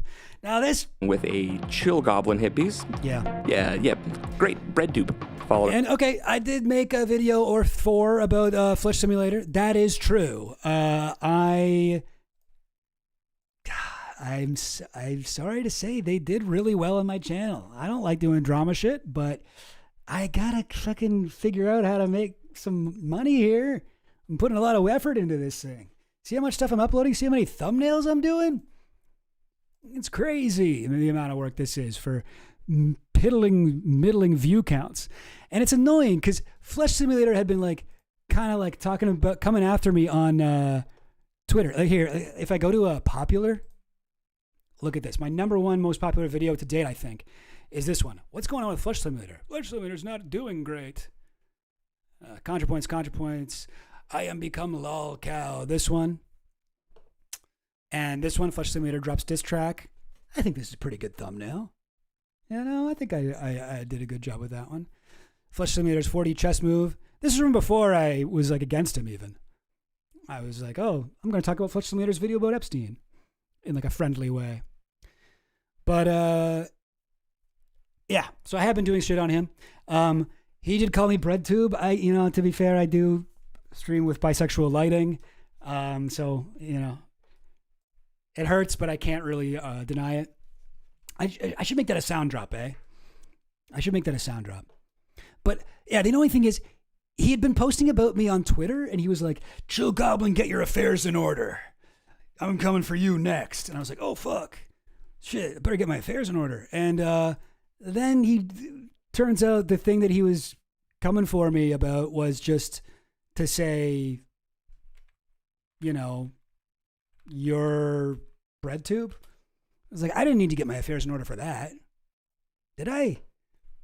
Surely there were other things that you could have done. But anyway, I don't know. There was, okay, also, sorry, hang on.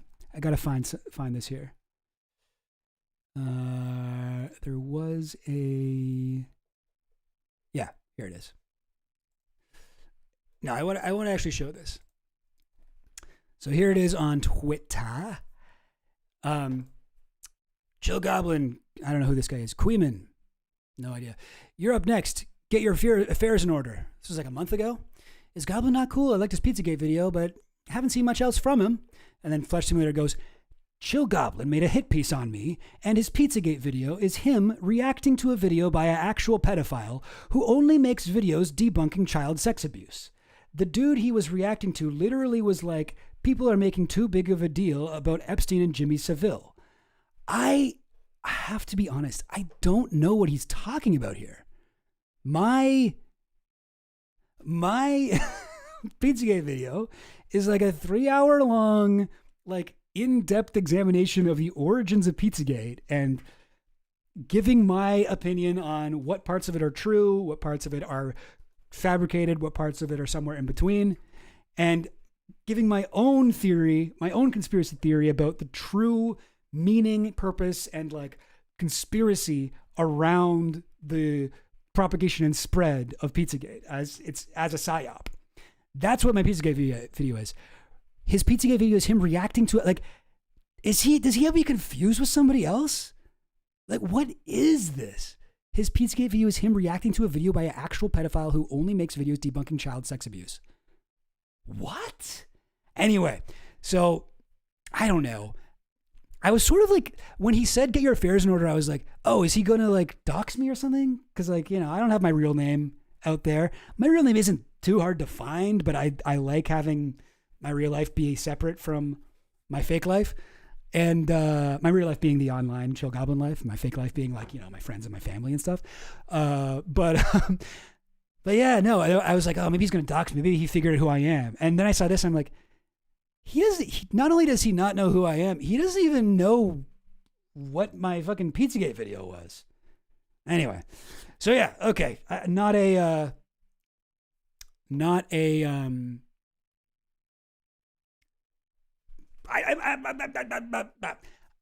know what to make of this.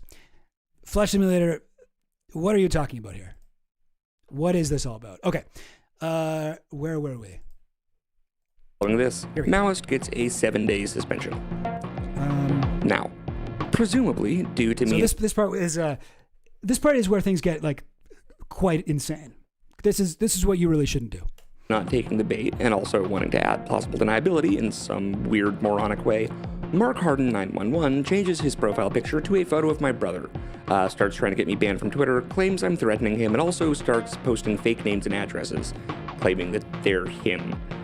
Mark Harden 911 is finally banned for posting fake docs, which is like, okay, so the real ones get to stay up, but anyways, as soon as this happens, with Maoist suspended and Mark Harden 911, aka Jay, finally banned, I breathe a sigh of relief and start moving forward, eager to finally put this behind me and get back to making videos. We are at roughly April the 27th. Sorry, maybe I zoned out a bit there, because I thought that the time code I put in was him talking about like his brother. Did he mention anything about his brother? Sorry, maybe I should just check the transcript, because. Oh yeah, sorry. Okay. So Mark Harden, another one of the guys who's making fun of him online, changes his profile picture to a photo of Flesh Simulator's brother. He starts trying to get Flesh Simulator banned from Twitter, claims I'm threatening him, also starts posting fake names and addresses, claiming that they're him. He's banned for posting fake docs. Okay, anyway. Whatever. His brother is... Now they're bringing in Flesh Simulator's brother. I gotta fucking... Where is it? Okay. No, I think that's all that we had there. Sorry. It's so confusing, but I think I'm successfully showing you the important parts here. 2648. Here we go. Yes, we linear algebrized the op. Now, not important what he means by that. Trust me. In 30 minutes of Sims Biden being banned, a new account is created and shows up called March 15th, 2007. It posts... Okay, so this is...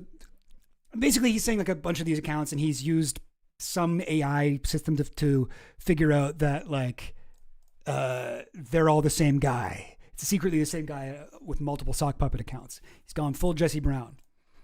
Two things, mostly. One, a picture of this weird... So this latest account posts two things. One, a picture of a furless Furby. A skin bee, maybe? Skin Furby thing.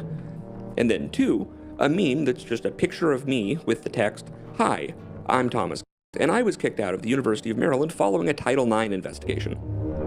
Now, what was weird about that... Title IX, I believe that's sex discrimination? Title IX violation, right? What is a Title IX violation? Sex discrimination, right? U.S. Department of Education? Is that what that is? Sexual harassment, sexual violence, relationship violence, stalking, gender discrimination, gender identity discrimination, gender expression discrimination. Okay, all right. So a lot of serious crimes involved in that. But you kicked out of college for a Title IX violation.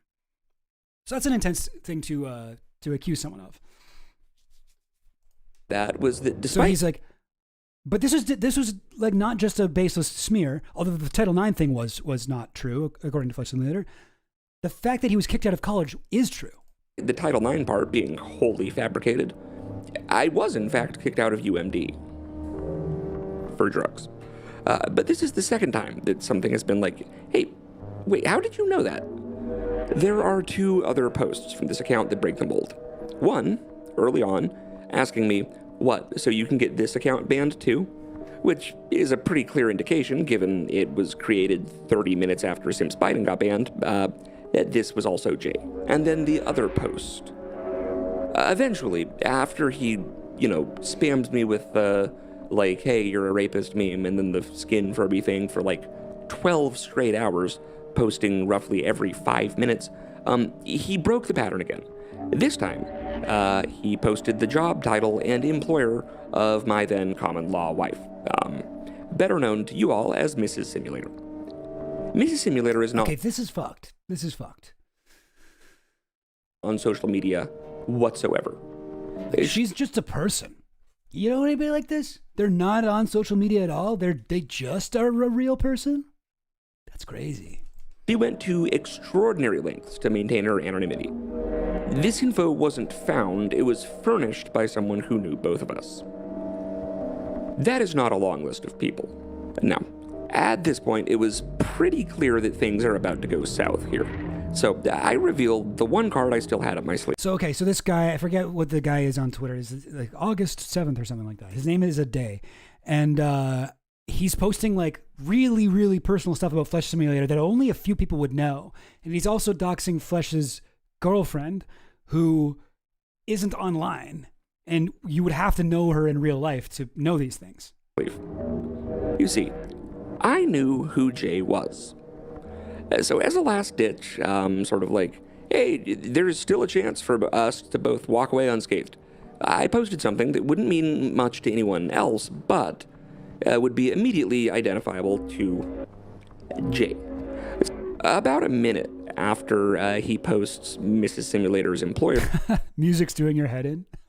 I kind of like it. What do you call it? Ambiance. What's that music called? Like ambient music, I guess. Yeah, it's like industrial ambient. And job title. It's like what you would want to do if you wanted to meditate to make your brain worse. You know what I mean? If you wanted to do like the opposite of meditation, this is the sort of thing you'd put on in the backing track. Something to put you more on edge. I reply with a logo, the logo of his high school robotics team, which I had ready to go, just in case I needed it. The response was instant. For the first time in like 16 hours, the account stopped posting. Immediately. Yeah, in other words, he did the same thing as the guy he knows. They're doing the same thing. I mean, yeah, like he is, to be fair, like this is something that Flesh Simulator has kind of done. And you could argue that he's made I don't know, sort of created this environment where people are doxing each other. And he's sort of, he likes to brag about how good he is at finding out stuff about people. And, it's all a little bit, okay, sure, man, whatever. But I still think, I think it's fair. And also, I really only have Flesh Simulator side of the story here. So maybe I'm missing out on it. But assuming that things went the way that he's saying, it seems like these other people were doing things much worse than what Flesh Simulator was doing. Flesh Simulator was like kind of being a troll and posting like painting his face red and posting the robotics team stuff. Not that serious. These people were like posting his family and his girlfriend and like getting his circle involved in this, which is like a little bit fucked up. Like a lot fucked up. Good effect on target. I breathe a sigh of relief and I think like, oh, okay, whew, this war can stay cold. Like, cool, thank God. That is not what happened. Later that afternoon, my siblings and my mom receive a whiny, sniveling message from none other than Maoist landlord, preemptively distancing himself from some crazy shit that's about to happen. Which, that doesn't sound good. He's obviously good at finding things out. He found out you were a bread tuber. I tried to keep that a secret. I stopped saying I was a leftist in my videos long ago. It was not, in fact, good.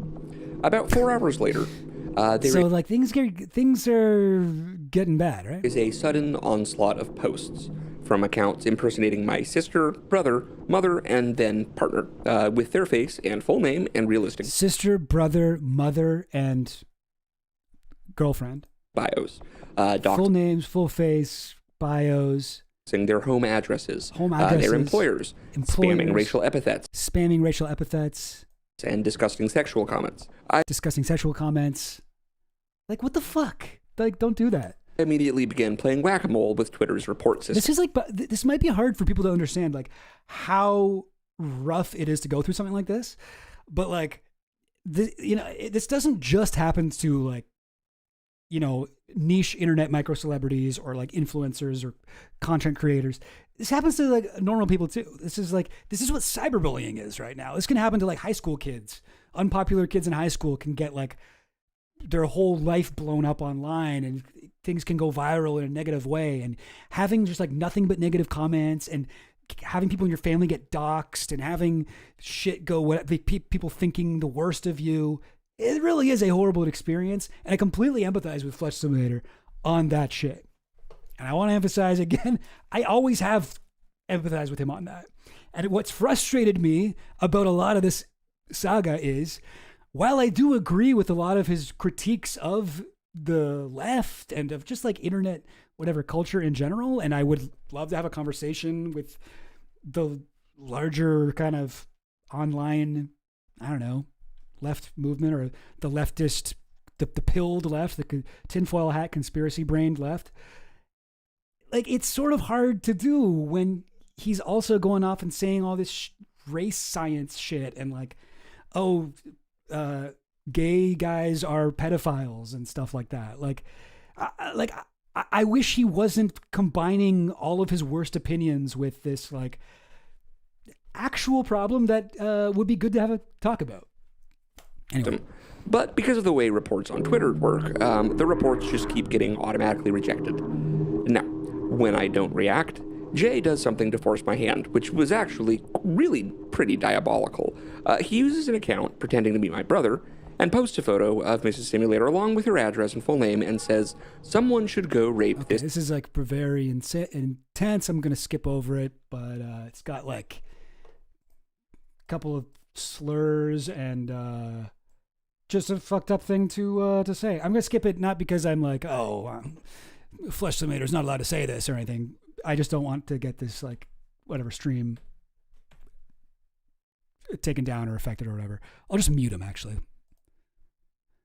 Okay, yeah, okay, that seems to be it, right?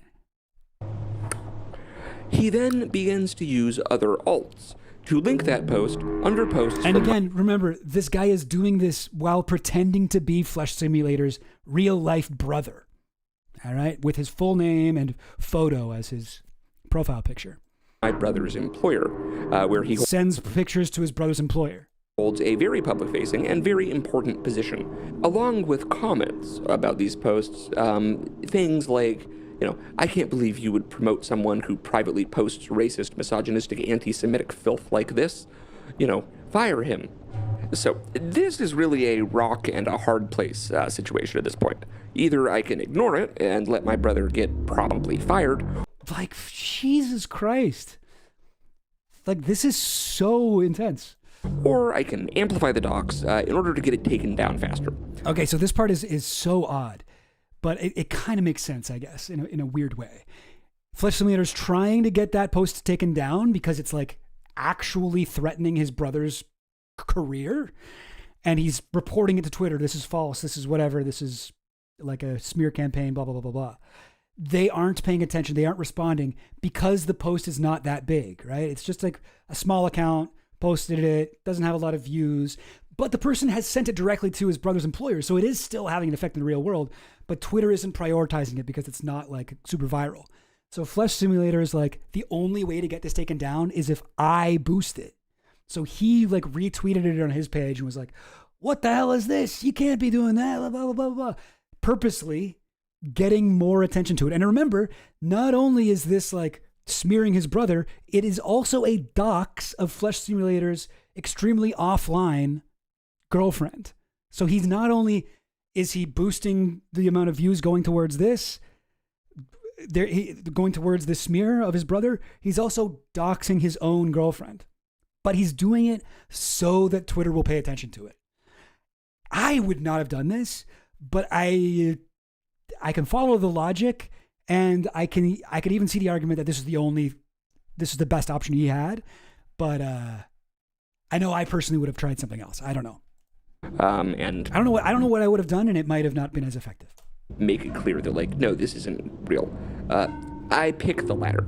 I stand by this choice. The post is taken down within minutes. So it worked. It got taken down. Then comes the chorus of baying, cackling, bloodthirsty communist retards going, I can't believe Flesh Simulator would dox his own girlfriend. We break up for good as a result of this. And later that night, someone comes to the apartment. Someone comes to his apartment. It's a fucking mess. While all this is happening, I noticed something. The photo of her was taken from the private Facebook page of someone named Daniel Zadarajny. This was my college bandmate. So here's the big reveal. This is who was behind this, like sending out all this personal information that no one else would have known. A guy he was in a band with in college. This is the missing piece. Jay and Dan know each other. That's where... Jay is the guy who, I don't know that this has been confirmed, but this is who Flesh Simulator thinks is behind a bunch of different accounts who are all attacking him with this stuff. People are getting the info about me in college. That is how Jay doxed me originally. Sour grapes from an old bandmate. Dan, if I see you, I am tuning you up. This is where the kid gloves come. Tuning you up, and I don't mean your guitar. Come off. Sorry, I didn't need to do that. My only option at this point was to basically live out the plot of Kill Bill and start hunting down everyone involved in this entire goddamn network. See, now I wish, because he has like all these different like parts, right? Here where he's like, the Ariel Pinkening or whatever, right? You know? And it's kind of looks like Kill Bill, right? Where it's like chapter 1, chapter 2. But I think he should have made it more where he's like got the list, he's crossing out names and stuff. But for him, like Flesh Simulator really has the bread tube disease. I guess not just bread tube, but the video essayist disease where you can't just talk about somebody being like as a, a malevolent force in the real world. You gotta be like, they're like Voldemort. And they're a lot like Homelander. And this guy is actually quite a bit like fucking Thanos. He's basically Walter White from Breaking Bad. Like, he can't help himself. He's got to keep doing that. But his references are kind of like art house, foreign, fucked up films that he's seen. He's like, this is like Old Boy or whatever. This is like I guess Kill Bill is not really an art house film. It's like a film bro film. But anyway, yeah, you can tell a lot about someone by what types of movies they compare, what types of movies the characters they compare their enemies to are from. Okay, so that part is the most intense part of the whole thing. That's the big reveal. Really, really intense shit. And I don't know, he gets into how he's going to fuck over Maoist Landlord. He got Maoist Landlord banned from YouTube, which is like, he says is a really big deal. He also, he talks about how, like at the end, he mentions kind of offhandedly why he thinks a bunch of these guys are pedophiles. I find the shit really, I don't know, weak evidence. Like the one evidence he's talking about,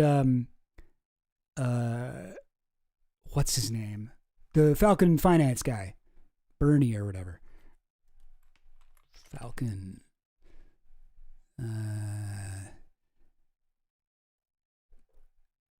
This is the part I think where he talks about why this guy's a pedophile. Why he thinks this guy's a pedophile. UAE Falcon Finance, a.k.a. Bernard Robert Goldsmith, a.k.a. Martin Random, a.k.a. Communist Waluigi, lost most of his fan base after another person whom he had doxed, harassed, defamed, discredited, and gaslit in the exact same manner he did me, reached out to me and explained more about his past. It has since been widely revealed. The music is so fucking weird, though. It's like, did you need to, record audio next to a haunted well? What the hell? What the fuck is that? Exact same manner he did me, reached out to me and explained more about his past. It has since been widely revealed that he is a disbarred... It's like louder than his voice. Anyway, okay. So he's a disbarred lawyer.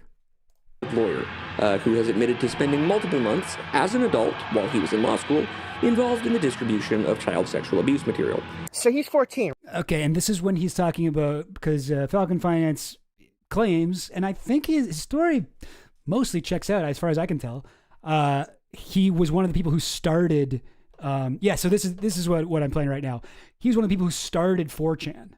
Like, he was one of the people who were the guys that created 4chan, and Moot was just kind of a puppet. And he wasn't really in charge of it. He wasn't really in control. He was just the guy that they had to be the public face. And so he's said this. Right? He's like, okay, compile. All right, can anybody here help me host, right? So he's just like soliciting people.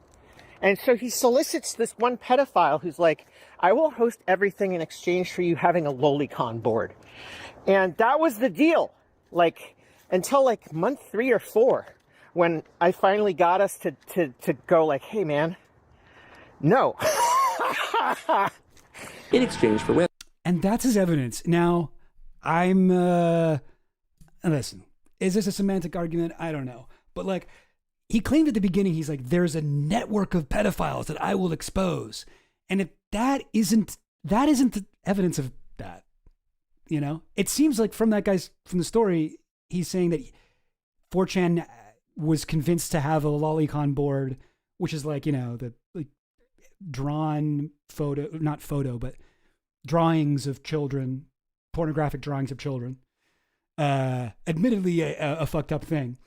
But from his story, it seems like he was the one fighting against that and eventually successfully got that taken down. So I don't think that factors into an argument that this dude, Martin Random, was part of this pedophile network. You know what I mean? Like, I found that really unconvincing evidence. Is that, am I missing something there? I don't know. I don't know why he thought he's sort of acting like that's such a slam dunk. Web hosting. Really weird. Really, really creepy. Westside Tyler was made aware of this fact and adamantly defended him. Now, unfortunately for Tyler, UAE was then immediately caught grooming a 15-year-old. Okay, wait. Okay, no, I guess I did miss this part. I did miss this part. He was caught grooming a 15-year-old? Okay, that is bad. That is bad, folks. That's bad. To recruit others into a cell. And who is very excited to come live with him on his weird, like, asbestos-filled rape compound out in Nebraska. Both UAE and the 15-year-old are still in Westside Tyler's Discord, to the best of my knowledge. Jay, a.k.a. Okay, yeah, no, I don't like that. You know what? Hey, I will not adamantly defend that guy. I would like to look into the evidence myself, but that does seem quite bad. The Hague_ICC, a.k.a. Mark Harden, a.k.a. Sims Biden, a.k.a. Thomas Gant. Not me. That's just the handle he used. A.k.a. Samuel Simulator. Anyway, you get the idea. He's doing his Kill Bill thing. He's going into why all these people are bad. And then he mostly seems to hate Malice Landlord. Props. You cost me a 10-year relationship. I will see. Oh, did I play the part where he says that his girlfriend broke up with him over all this? I think I did. So he lost his girlfriend because of all the whatever, the brouhaha, whatever, the shit, the shenanigans. In court. To Bernie. You know what you did, and I will leave your punishment to God. And finally, to Noah. If you had just taken the dub. Noah, that's this guy. When I offered it, and taking down the pictures of my family and their names and whatever, you would have a rapidly growing. Do I know about Tyler's history? No. I mean, I know he talked about it, but I forget. I don't know. I honestly have a hard time paying attention to all these names. YouTube channel and your original Twitter. People would still like you. They would think of you as the guy who took Flesh Simulator down a peg. But you just couldn't help yourself. You just had to go for the Mortal Kombat humiliation fatality. But you choked on the combo input, and you weren't prepared for me to get up and stop pulling my punches. You have been banned from YouTube for life. And believe me, they enforce that shit. Your band is now a footnote on the story of you being a weird bitch and annoying the shit out of everyone. Anthony Fantano deleted his retweet of your band after looking deeper at the situation. You are forever known as an obese serial doxer and a sniveling narcissist who publicly aligned himself with a child sexual abuse material distributing groomer and an FBI snitch drama vulture. In your blind wrath, you took the one thing that you cared about, your entertainment career. And it's almost as if you fucked it. You know, there's a movie that reminds me of. It's called Old Boy.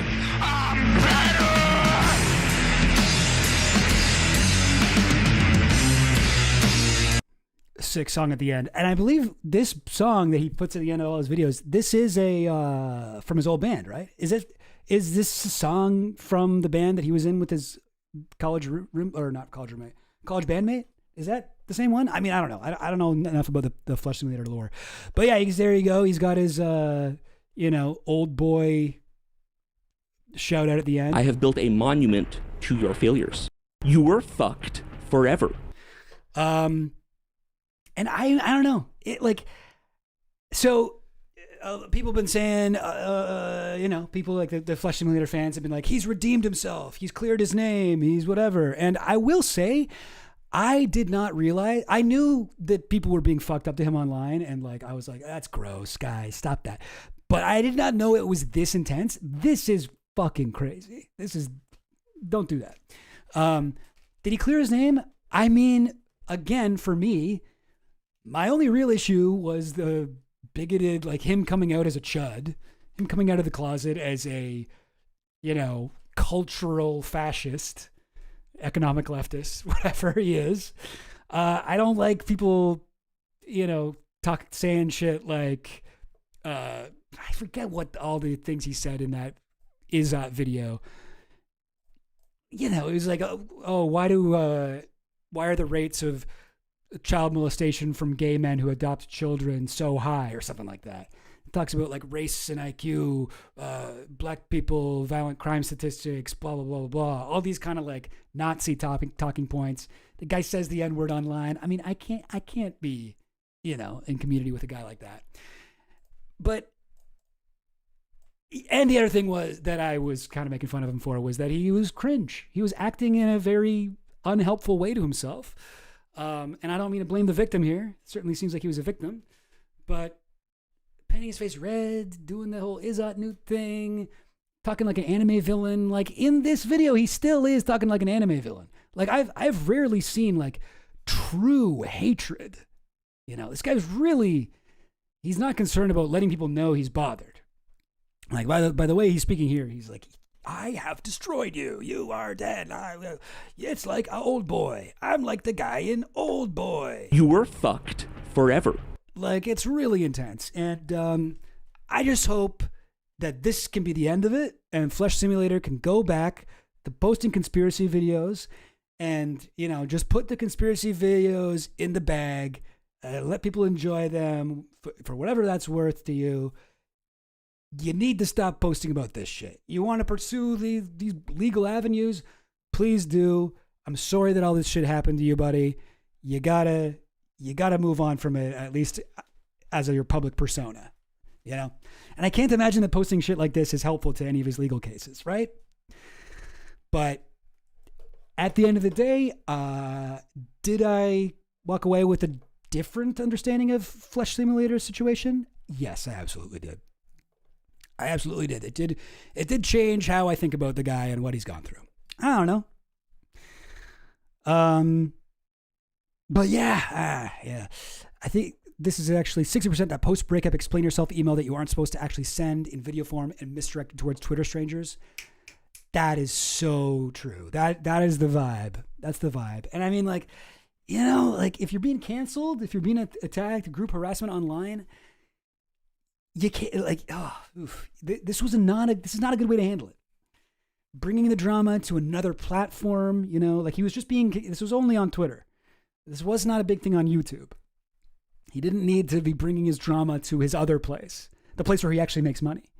I mean, I think he did make money on Twitter as well. The guy gets a lot of views, a lot of impressions on Twitter. Anyway, new drop. I mean, I think I will probably snag the part where he says bread, chill goblin, bread tube, ugh, or whatever. It was kind of like, oh, hey, I made it. Hey, Mom, are you watching Flesh Simulator right now? I call it my mom. Are you watching Flesh Simulator right now, Mom? Go to 3524, or whatever it was he talks about me. Aren't you proud of me? Yeah. Okay, you guys want to watch something else? Hopefully that's the last video on Flesh Simulator I'll do. The last bit on this guy I'll do. I don't feel the need to do any more. But again, it is good for views, and I'm forced to do it. This is how the algorithm works. You know? That's how the algorithm works. This is why you got to just kind of listen to it. All right, I got... Ooh, okay. This one's actually fun. Yo, I think you guys will enjoy this. Here we go. Blap. All right. CNN investigates. So, we've all been annoyed that, like, there's been very few people who were implicated in the Epstein shit actually get drilled on it, right? It barely ever happens. But this was, for once, actually a very good interview, I would say, with a guy who has some pretty rough Epstein emails. So let's watch.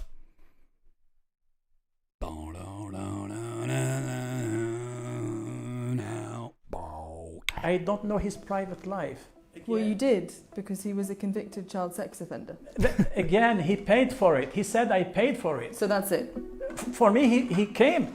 I mean, how can you let a criminal like this person out from the prison, from United States? Paris. For years, young models were recruited here for Jeffrey Epstein. Digging through the Epstein files, CNN found Epstein received dozens of photos of young models, sent by model scouts and agents. We identified at least 6 individuals. There are so many people like this. What about Barbro Enbom in Sweden, who is like running this thing for like young women to get into business or whatever, and she would be like, Epstein, will you give me $10 million for my young women in Sweden? Barbro's best and brightest female whatever conference. Great. And let me send you some photos of the prettiest ones who I think you'll like, and then I'll set up meetings with you and you can come here. And like, people were like sending this guy girls. This guy's a sexual pyramid scheme that he set up. It was not limited to like high school girls on the streets of Palm Beach. This was a far-ranging thing with like model scouts, like Jean-Luc Brunel, all people all over the place. And what did she say? There's at least 9 people? That's wild. That they found out just from the emails. Digging through the Epstein files, CNN found Epstein received dozens of photos of young models, sent by model scouts and agents.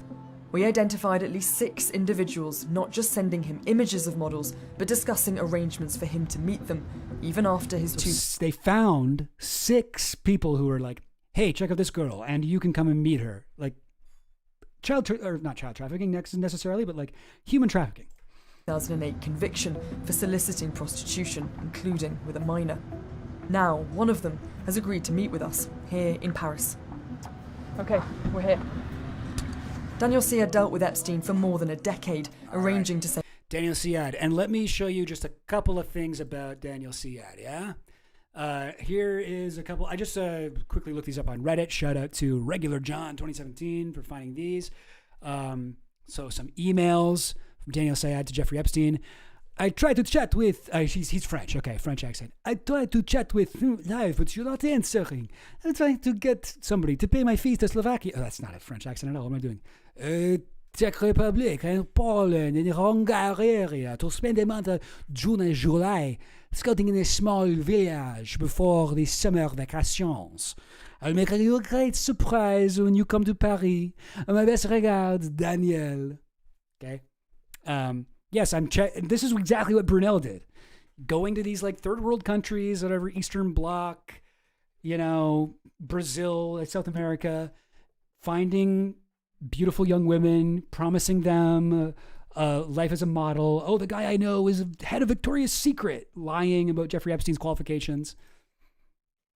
Hello, Jeffrey. I will be traveling with train and bus, and sometimes we will have to take taxi sometime. I have to invite the parents for lunch or cafe. I have some girls already who are there waiting for me like in Poland, so I have to give them some money, so it's not going to be less than 4,000 euro. Right now, Poland city named Krakow. Slovakia is the right place to be. I have already one ladies waiting for me to see more than 45 models. City named Koszalumor. Then I will be traveling to Budapest. This guy is fucking on a international fucking road trip looking for young women to fill with hopes and dreams and send them directly to world's most notorious sex trafficker. There's more. I think this guy was also like friends with Johnny Depp. This is texting. It's so hard to tell who's texting who here because both of them are. Yeah, okay. I think this is from Syed. I don't understand your taste. Ha ha ha ha. He sends him a picture, I guess. Epstein goes, better, more like the Bulgar girl. Depp looks like a waitress. So he's sending him a picture of Johnny Depp with a girl that he's trafficking to Epstein or trying to. This is from Epstein. Sorry it took so long. Strange. What happened to Hungarian, etc.?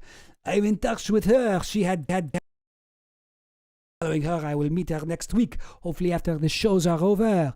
In this time I'm scouting here, and Thursday I'll be going to Estonia and Lithuania through Finland with ferry. In this time I'm scouting here, then Thursday I'll be going to Estonia and Lithuania. Okay, same thing. Traveling with a friend of mine. She's a photographer from Slovakia. Yes, that's right. Johnny Depp may have been to Epstein Island once, invited by Lawrence Krauss. Yeah. And Lawrence Krauss was like, wow, Epstein, you and Johnny Depp are my only two friends that have islands. Isn't that cool? You want him to come and he can meet Woody Allen and Noam Chomsky? Literally, Noam Chomsky was looped in on that too. Anyway, annoying. Did you receive the pictures I sent you by phone? So this guy's like sending him pictures of girls that he can meet. All right. This guy, not good. And then finally, and I also should shout out the Reddit users who found this. This guy, Suck It Ayn Rand, for the Johnny Depp stuff. And this one, Just Someone Special. This is a little hard to read here, very blurry. Hello, Jeffrey, where are you? Free to chat with Mexican future models. Here's this one's just kind of looking at his internet presence, but there's a specific part I wanted to look at. Here he is with Robert De Niro. Here he is with, I don't know, some French politician. Jean-Marie Le Pen. Oh, is this like Marie Le Pen's dad? Salma Hayek. Woody Allen. Here's a bunch of his, here's his Pinterest. Okay. Oh, wait, his Pinterest has a pentagram? Satanic ritual abuse confirmed. Okay. So this one is Daniel Sayad. He's talking about another one of Epstein's scouts, Tigraine. And he's saying, down here for several magazines with a great scout named Tigraine. Tigraine, I don't know how to say it. He used to scout for Trump, one of Trump's old model scouts. Remember, Epstein specifically set up his modeling agency, MC2, exactly like he wanted to use the exact contracts that Trump used for Trump models. And interesting. I always found that very interesting. And this is even one of Trump's model scouts. And Epstein says to this guy, Tigraine has the best... Sorry, why am I giving him a French accent? Tigraine has the best taste next to you. I'm happy to meet him. He had a girl named somebody in Paris that he told many bad things about me. Anyway, so he thinks Tigraine has the best taste in girls next to Daniel Sayad. Anyway, so that's just a little background on this dude, right? Seems like a bad guy, okay? Certainly seems, from reading that, like he was knowingly trafficking young women, if not girls, to Jeffrey Epstein. And now I give you an interview with him. Here we go. And to models. You didn't think in that time that sending young women, young models, to the US to meet Epstein after he had a conviction for child sex offences that there may be any risk in that at all? He has been very professional with me. Never. Oh, okay. You're not a young woman. Sorry? You're not a young woman. No, listen, my work. No, I disagree. It's like, you do? Okay. Work with him has been strictly professional. I never doubt that. Yes, you were a professional human trafficker. Obviously. I don't care that he acted professionally to you. Because I never heard anything from anyone I introduced him who came back to me that they had a bad situation with him. The files show really? Epstein paid tens of thousands of dollars to Siad. In reviewing their correspondence, we found messages like, cute French girl in Marrakesh. Also, I'm like, he only got paid tens of thousands of dollars? Over like years of being Epstein's like scout? Traveling all tens of thousands of dollars. That's like barely travel expenses, man. This guy's going all across Czechoslovakia to Poland to blah, blah, blah, back and forth to France, Paris.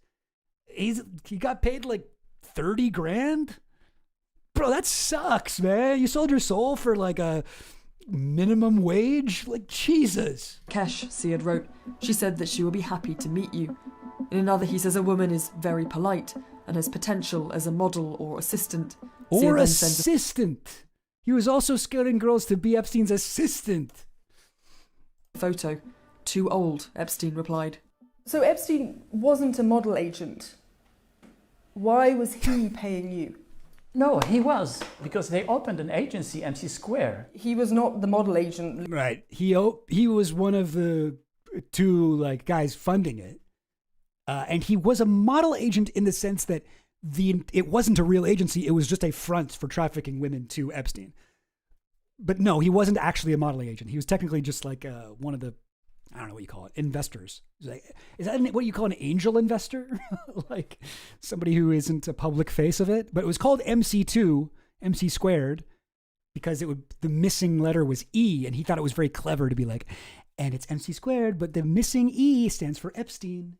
You know, he thought that was really clever. Leading that model agency. He was a financier but was acting as a casting director for Victoria's Secret. You believe Epstein was a casting director? That's how he had been introduced, and how he introduced myself also. In fact, we found no evidence Epstein had an official... What the fuck? The worst excuses here. Why would he agree to be interviewed? I just don't get it. Oh, God. Recruiting role at either. Oh, interesting. Okay, Mark, actually, I didn't know this. I've brought this up before. There's also an Eddie Trump connected to MC2, not related to Donald. So maybe it's a scout for that Trump, not Donald. Wow. Okay. Good point. I didn't know that.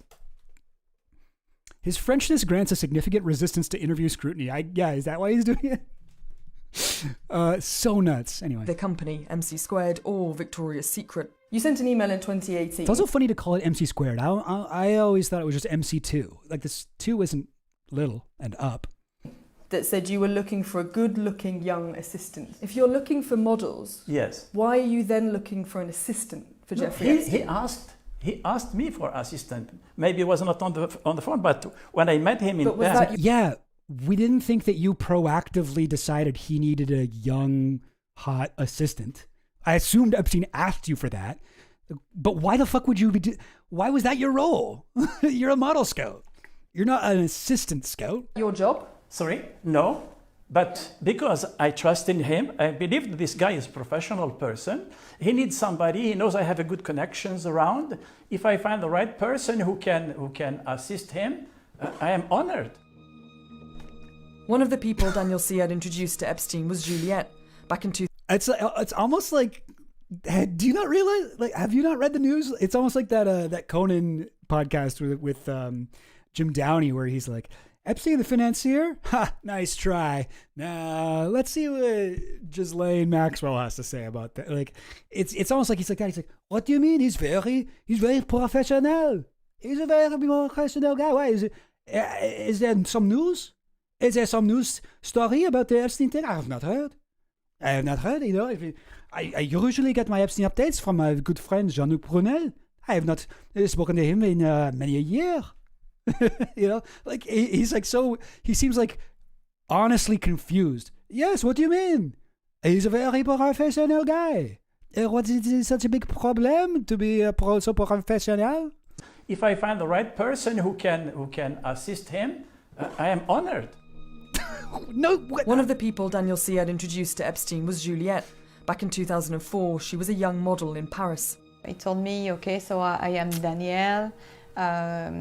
He says he's a model scout, but I doubt if he's even got his fire badge yet. Hey! Oh, come on now.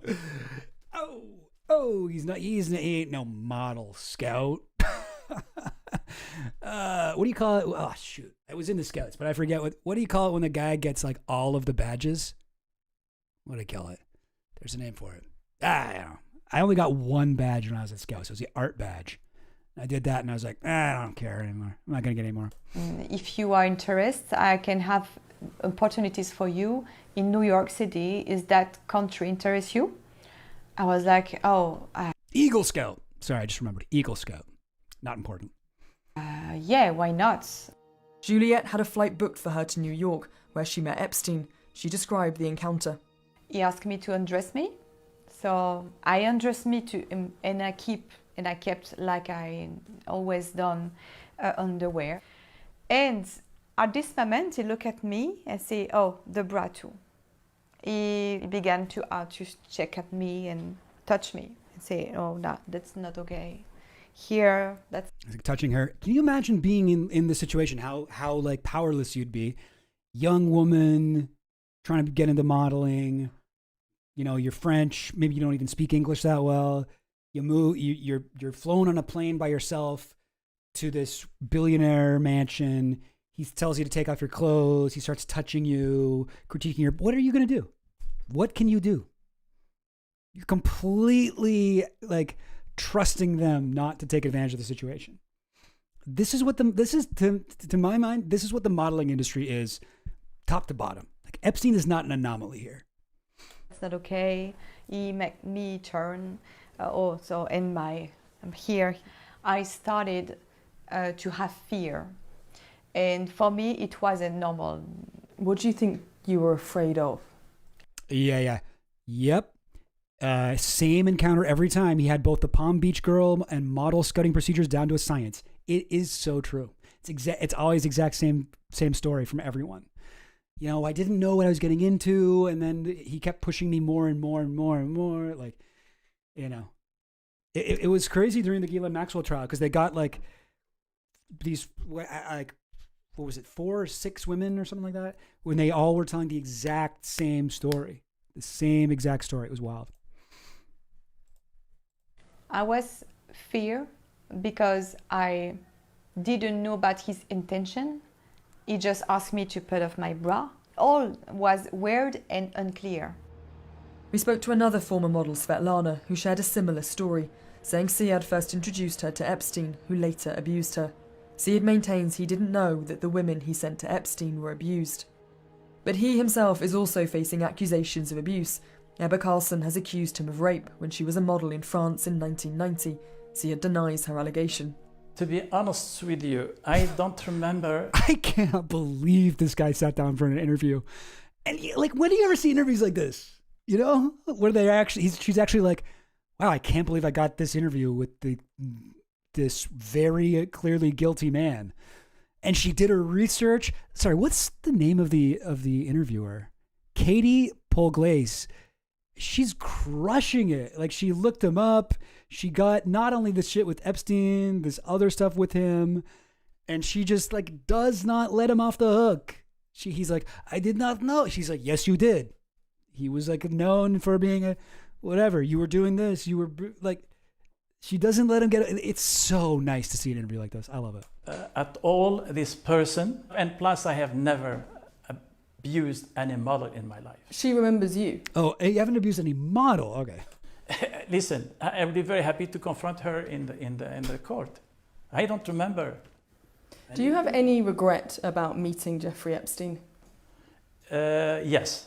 Yeah. Oh, yeah. I feel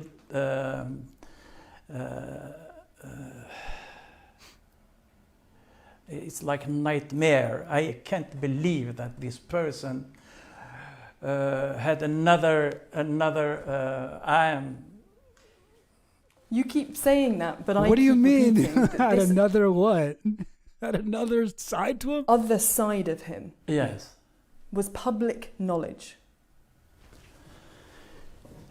I am not. I'm not a person who is like a press, looking at the internet to go this kind of really. But you were aware. But I'm so bad at the computer. I am only interested in the professional business, man. And he's into be professional. He wants a sexy young girl for his assistant. I say, okay. I'll travel across the world, Jeffrey, mon ami. I will go find you some girls, send them to you on the plane. Sorry? You were aware? Of what? His conviction for child sex. You're repeating the same question. You're telling me that you don't read the press. You're repeating the same question. I've already dodged it 17 times. Why must you have a direct answer? No, man, listen, I didn't know a lot about him until when he comes to Paris, and I told you again, he said he passed his due to the... In the land of Assad? No way. And then I'm only hearing about these rumors about Marie de Sade now. I did not know it. I thought he was a professional, was a writer. I said, okay, 120 days of Sodom and Gomorrah. Seems like a fun time. Seems like he's very religious, Catholic. No? He's not the Old Testament. What's the problem? C'est un problem. Why? He's a family man. What's wrong with this man? Yes, I know he was in jail for horrible sex crimes, but he was very professional to me. To the government. So, for me, he's free. Man, he's clean. How can a government of the United States let this person out from jail? How? Huh? What? Let this person out? Sorry, was he talking about Epstein? They didn't let him out from jail. He died. Oh, right. I guess they did. Yeah. I guess technically, yes, the government of United States did let him out from jail in, 2008? No, 2009 he got out. 2009 he got out after, 13 months or something. It's not just the government, though, is it? We have a personal responsibility. If we don't think someone... Listen. That's my question. The justice. There is a superpower. Okay, that's enough. Okay? It's not a trial, right? I don't know who this lady is. I guess this is like his friend, or maybe this is his assistant? It's not a trial, right? No, it's not. Want me to stop interview? Yeah. Can I ask a final question? But you are, Nesty, you are not, I'm very honest, sincere with you. And you are repeating the same thing. I mean, I'm nobody. I'm somebody from the mountain. When you meet somebody, a billionaire, well-known person worldwide, and I am somebody from the mountain. So on, he was convicted with all whatever he did, as when I find out after and so on, and he's free. He came to Paris. He's free. He said, I paid, and the agency didn't close. He was such a powerful person, and how can I not trust him? After Epstein's 2008... I am from the mountain. Okay, I am from mountain, and this with the mountain people from the mountain. We know to just trust the things, the people from the flat area. The flat area, they what they say, we say is true. Oh, okay. Mr. Epstein, you are from the flat part of the world. I am this man from the mountain. I was raised by goats. I did not know about these things. I did not know about this. Oh, he's a pedophile. Okay, that seems fine. I do not know. This is bad. We do not learn these academic things in the mountain. In conviction, Syed wasn't the only one who continued giving Epstein access to the modeling industry. Faith Kate... Remember this lady? This is particularly, gremlin-looking lady. This weird-looking lady. That's in a bunch of Epstein co-founder photos. of model agency Next Management is another. In 2010, 2 years after... She's this CEO of Next Management? Is that the only one who continued giving Epstein access to the modeling industry. Faith Cates, the co-founder of model agency Next Management, is another. In 2010, 2 years after his conviction, Epstein asked Cates for a great girl to take to an event. Cates replied, "Let me think who is around, XOXO." Cates reportedly left Next... This is her with Ava Anderson Dubin. Funny that they blurred her out. Management last year, and her spokesperson told CNN she was grossly misled by Epstein. Then there is modelling scout Ramsey El-Holly. In 2009, he describes to Epstein a model as a gift that I had been planning on giving you. A gift that I had been planning on giving you. Come on. And then there is Jean-Luc Brunel, who ran multiple model agencies and was accused in civil court in 2014 of bringing girls to the US to farm them out to his friends, especially Epstein. Brunel was himself charged in France with underage sex crimes, but died in prison in 2022 while awaiting trial. He denied all charges. Oh, so he just killed himself for fun then? There is now an ongoing investigation in France into Epstein and his connections there. Ziad is under investigation, according to the Paris prosecutor's office, but he says police have not spoken to him. For victims of Epstein around the world, they await justice from the courts. Katie Poglaze, CNN, Paris.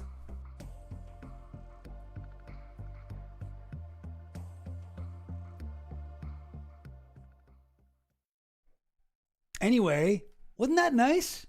That was nice. I liked that interview. More people should be like that.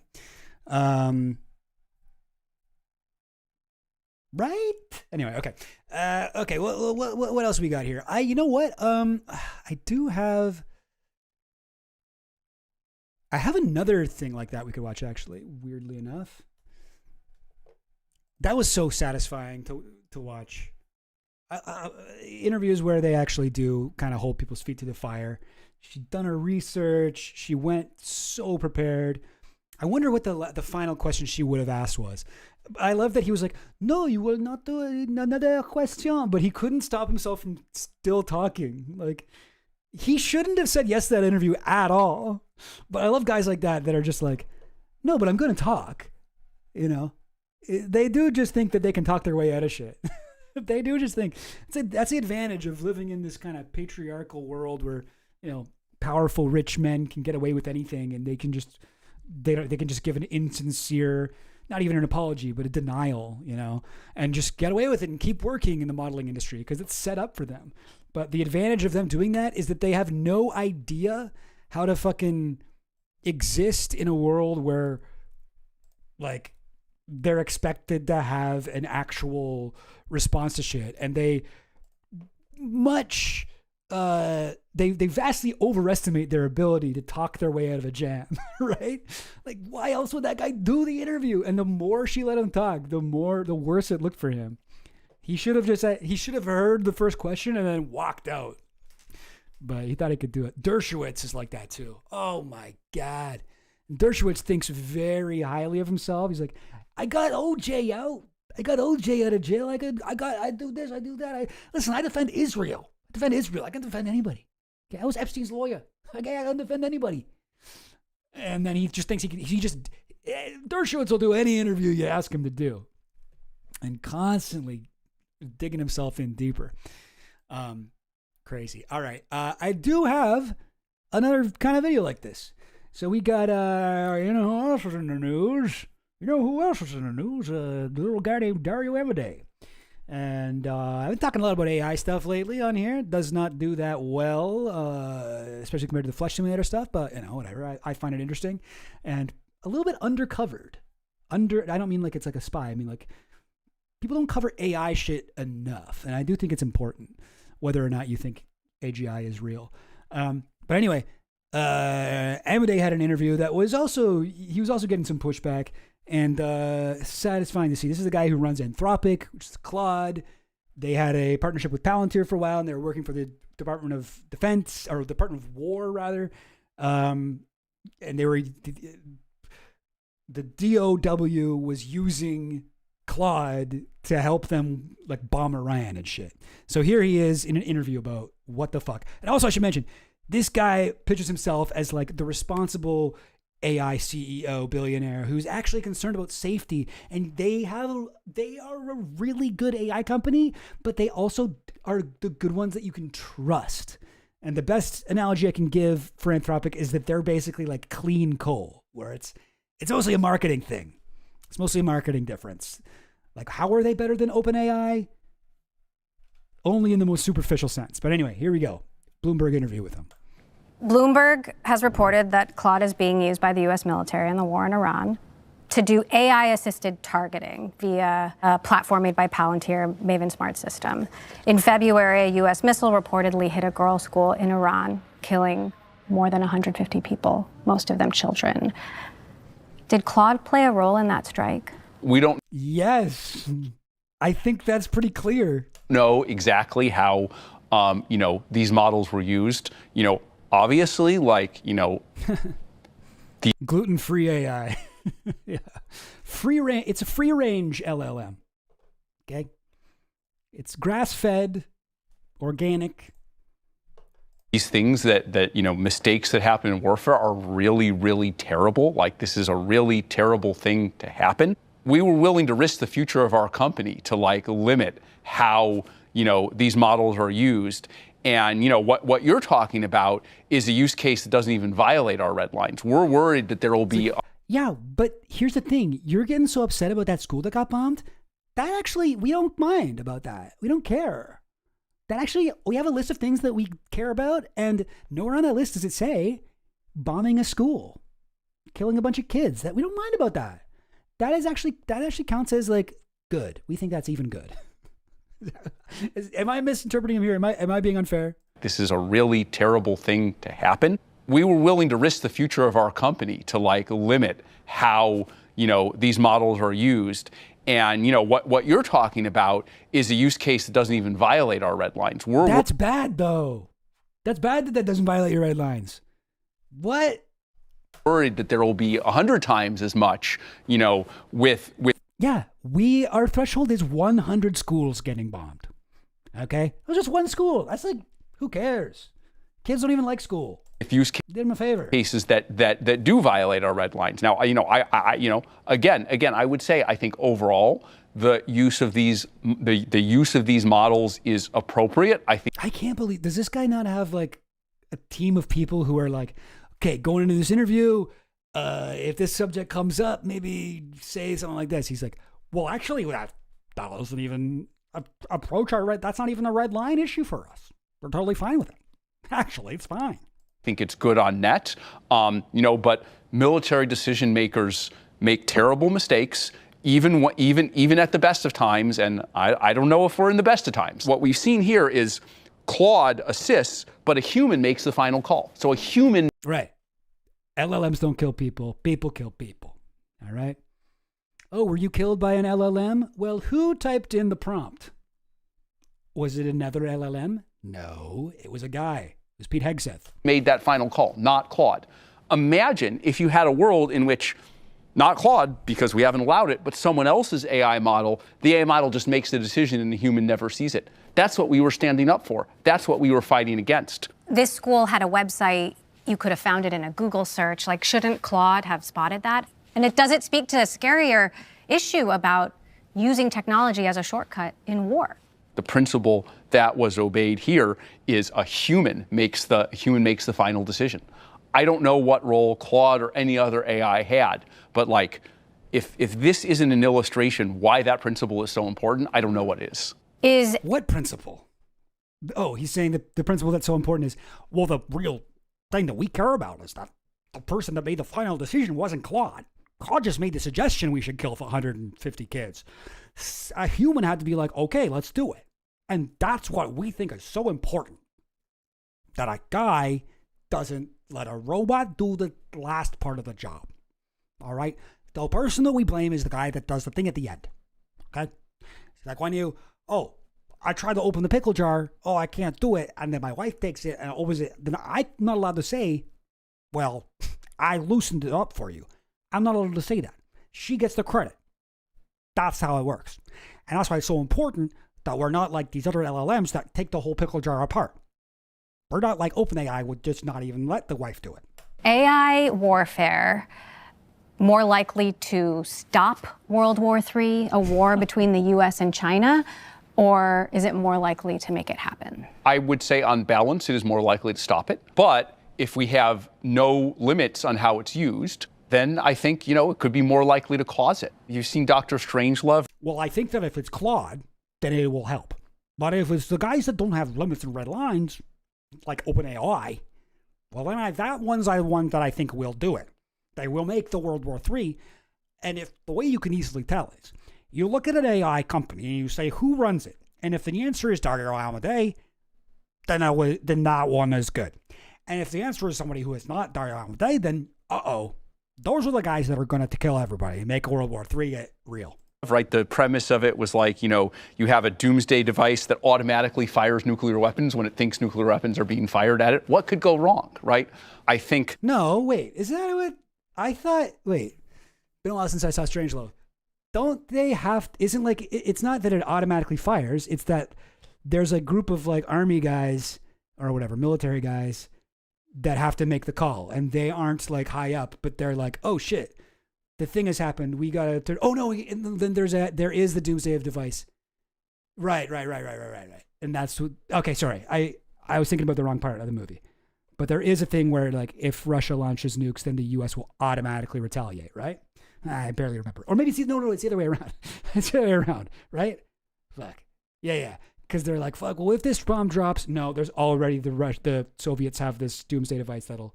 If they get bombed, they automatically retaliate. No human needs to be involved. So that's what he's saying. Well, that was actually the lesson of Dr. Strangelove. Okay? The lesson, there's two lessons. Number one lesson of Strangelove is Peter Sellers can do a lot of different voices. First time I saw it, I didn't realize that he was the president too. But the second time I saw it, I was like, oh, wow, that guy's really talented. And the second thing you learn from the movie is that Claude, it's good that it doesn't do the last part of the job. It only does up 99.999% of it. And the human basically says, okay. And that was what makes it different from Dr. Strangelove, the movie. The way conflicts happen is that, the two sides jump at each other. They misunderstand each other. And when we don't have proper oversight of this technology, I think those kinds of accidents are more likely to happen. Anyway, that was a little bit satisfying. Not as good as the Epstein one, but he's getting pushed on it. Yeah, Claude's having a rough time lately. I was trying to get something on their recent shit, but I don't know if I fully understand it. But it's funny. So they had Fable 5, right? They brought out, and before they brought out, like, Fable 5 is actually dangerous. It's so good. The new Claude version is like actually so good that you could use it to like hack into your local water supply or government fucking secret shit. And it could actually, if anyone had it, they would be able to use it. They'd be able to say like, please hack into the internet and kill all the people I don't like. And it would be able to do it because Claude's like that good now, Fable 5. So we're actually not going to release it. We're not going to release it because it's so bad. And then they're like, a week later, they're like, actually, no, we will release it. It'll be a pro thing. It's not meant for everybody, but yeah, we will release it. I was like, what? Okay. And then they released it, and then there was some like white hat hacker that looked into it and was like, oh yeah, no, it's pretty easy to like jailbreak this and get it to just bypass all of the safety. He posted all the like secret whatever source code on GitHub, and then fucking Anthropic was like, well, actually, that's not a big deal. That's actually not a big deal at all. And we had thought that it was a big deal before, but actually it's fine, and it's not a big deal that he was able to get all our source code and post it. It's fine because it's not even dangerous actually. Like even though we made a big deal saying that it was dangerous before, it's actually fine.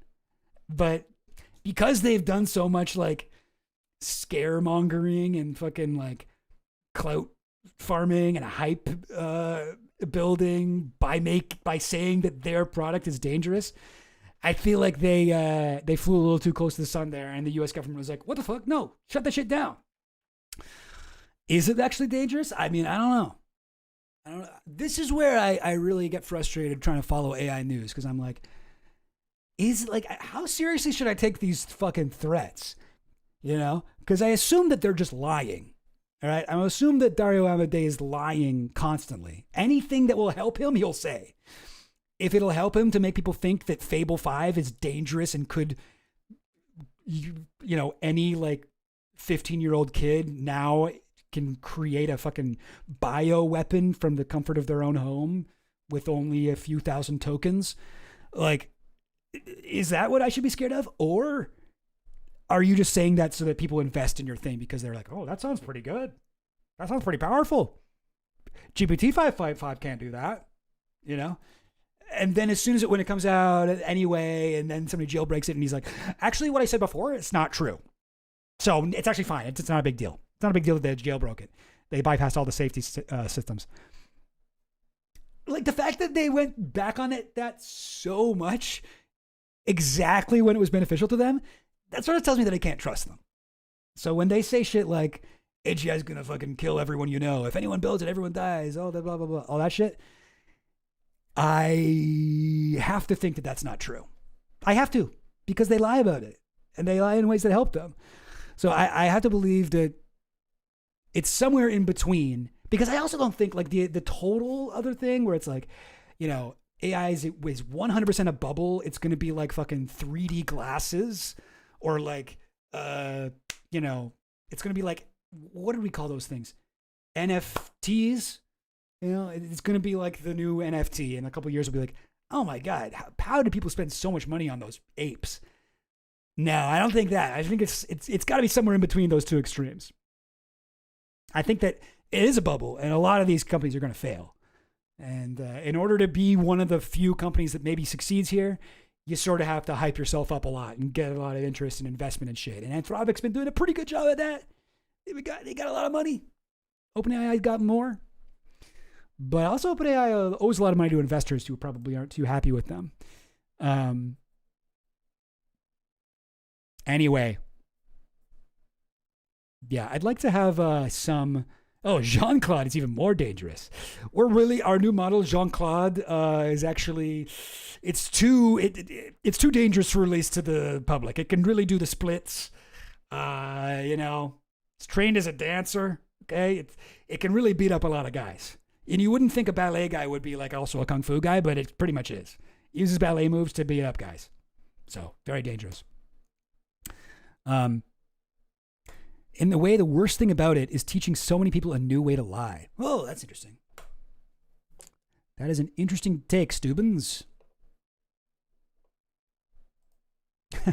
He's tweaking, you think? Oh, I thought Fable 5 was the next video game in the Fable series. Right, that is a game. I will say it's an interesting move, yeah, okay. Interesting move to name your product that is supposed to be as intelligent as possible. Claude. Yeah. Praise Claude. Yes, the almighty Claude. Yeah. And yes, exactly. Vegan Octopus Actual. The movie War Games. The Matthew Broderick movie. It is like reheated Cold War shit, eh? It really is that. Even the OpenAI, when Sam Altman was first pitching it to Elon Musk, the very, very beginning of this, he was like, we need a Manhattan Project for AI. AI is always being compared to nukes. Because really, like, if you want to know what the modern era is, when did the modern era start? That's when the nukes got built. That's when shit changed. That's when everything fundamentally changed. So when America became a superpower, you know, the most powerful country on earth, post-World War II, dropped the bombs on Japan, like that's modernity right there. And we've been there's no, can't put the fucking toothpaste, the uranium, whatever, toothpaste back in the tube from there. That fundamentally changed society. History. One of the most significant things that's ever been done.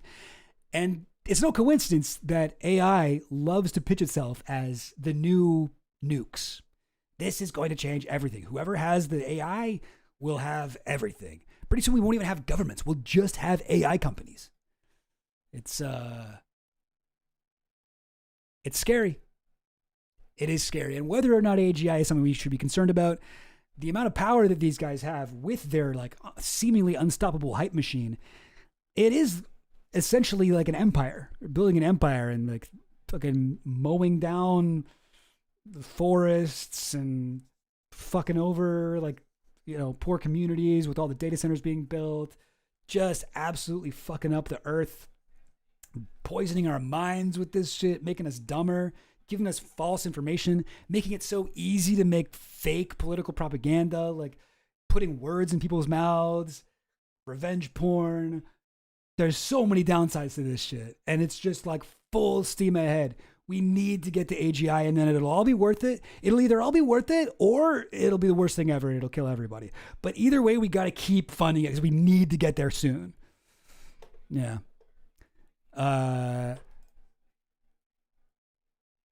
Yeah, I think it was with Thatcher and whichever president did U.S. neoliberalism. Yeah, Reagan. The modern era is the neoliberal era. I mean, yeah, sure, that's arguable. But neoliberalism certainly did transform the world. I don't think that U.S. would have had the ability to do that without nukes. You know, go to Chile and go to just like everywhere. Turn the world's dominant ideology into dominant economic ideology into specifically something that would help U.S. elites. Oh, the surveillance possibilities. Fucking, oh my God. Dude. People use ChatGPT as a therapist, whatever. You're giving so much of your information away. At least get a local AI for that stuff. Even that's not totally safe, right? The data center buildouts that got around environmental review because of the hysteria will still be there after the crash. Yeah. Yep. Shit's bad. Shit is bad. Well, gang, I think that's all she wrote. And by she, I mean me. And by writing, I mean streaming. That's all me streaming. That's all me streamed. Well, folks, that's all me streamed, as they say. Arr, that's all me streamed. But let me tell you a couple things. First thing is... Thanks forward, faith up. Thanks forward, faith up. And second thing is... Bottoms up, and the devil laughs. Bottoms up, and the devil laughs. Hey, bottoms up, I got my big-ass water bottle. Can't really put the bottom up because it's got like a straw that I can only drink at a very specific angle. But whatever, bottoms up. Blah, blah, blah, blah, blah. And the devil laughs. Oh, oh, oh, oh, oh.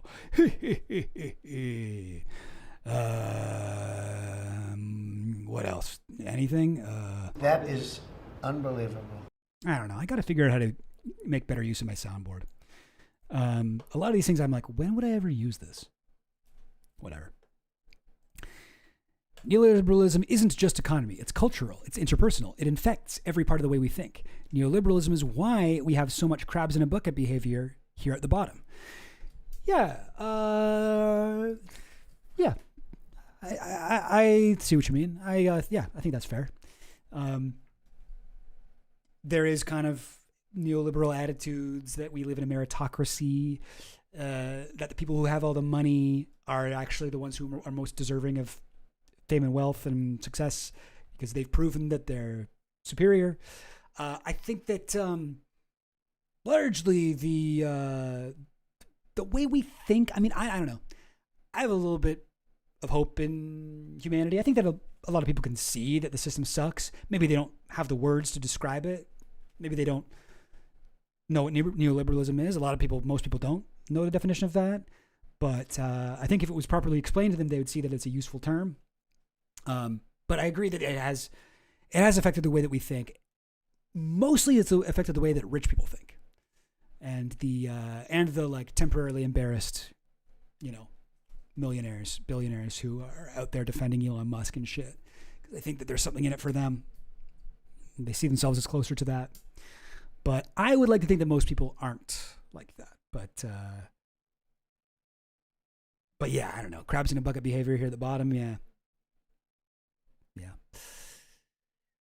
And I think we're heading to a even worse version of neoliberalism, right? It's like the Curtis Yarvin shit. Like neoliberalism originally took off, not because like academics looked at this idea and were like, oh, that's a really smart idea. But because rich people heard what von Mises and what was the guy's name? Von Mises and I don't know, the original classical liberal guys. They were like, no, the rich people were like, no, we should do that. We should really do that. And Milton Friedman came in, pushed it on Chile, and they're like, this worked out really well for us. Why don't we put it everywhere? And now it's just, there's no alternative, like Thatcher used to say. Anyway, I don't know. Yeah, John the Duncan has a degree in neoliberalism. He understands it a lot more than I do. I have a vague understanding of it. Things get worse before it gets better. Oof. I hope eventually the getting better part happens, though. Things are going to get worse. I believe that. I believe that. So I guess that's good news, because it's always darkest before the dawn or whatever. It'd be nice if we could just, from right now, start getting better. I would like that. I would like that kind of a term. Rich people who don't like humanity love to hear about the 5,000-year plan.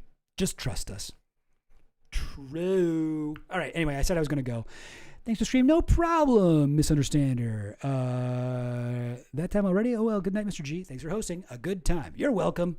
Thanks for streaming a good time. Thanks for watching. And until next time. Fangs forward, faith up. Hell yeah. I wanted to air this because I got sent this and I saw this and I watched most of it. I didn't see it all this morning. It's like 30 minutes long, but I watched part of it. And the guy's saying he's criticizing me because you do that, you don't get banned by the algorithm. And he's just one server coming on the waves we created. So he pretty much gets it. I thought it was entertaining and informative. He's also got a pretty ridiculous name. Extra Chill Goblin. We always like goblin jokes. I don't know why. I made goblin jokes years ago that became super viral, so whatever. Yeah. I'll air that. So here's Extra Chill Goblin, and then Harrison Smith takes over. Here it is. Extra Chill Goblin. He pretty much gets it. Dirty. He's also got a pretty ridiculous name. Extra Chill Goblin Vomit, Slop, and Blood. I thought it was entertaining and informative. He's got a goblin guide charging into a goblin's nest. I don't want to see him kissing goblins. I just don't want to catch him in bed with a goblin. Literal empire belly goblins are hobbling around coming after us. Extra chill goblin.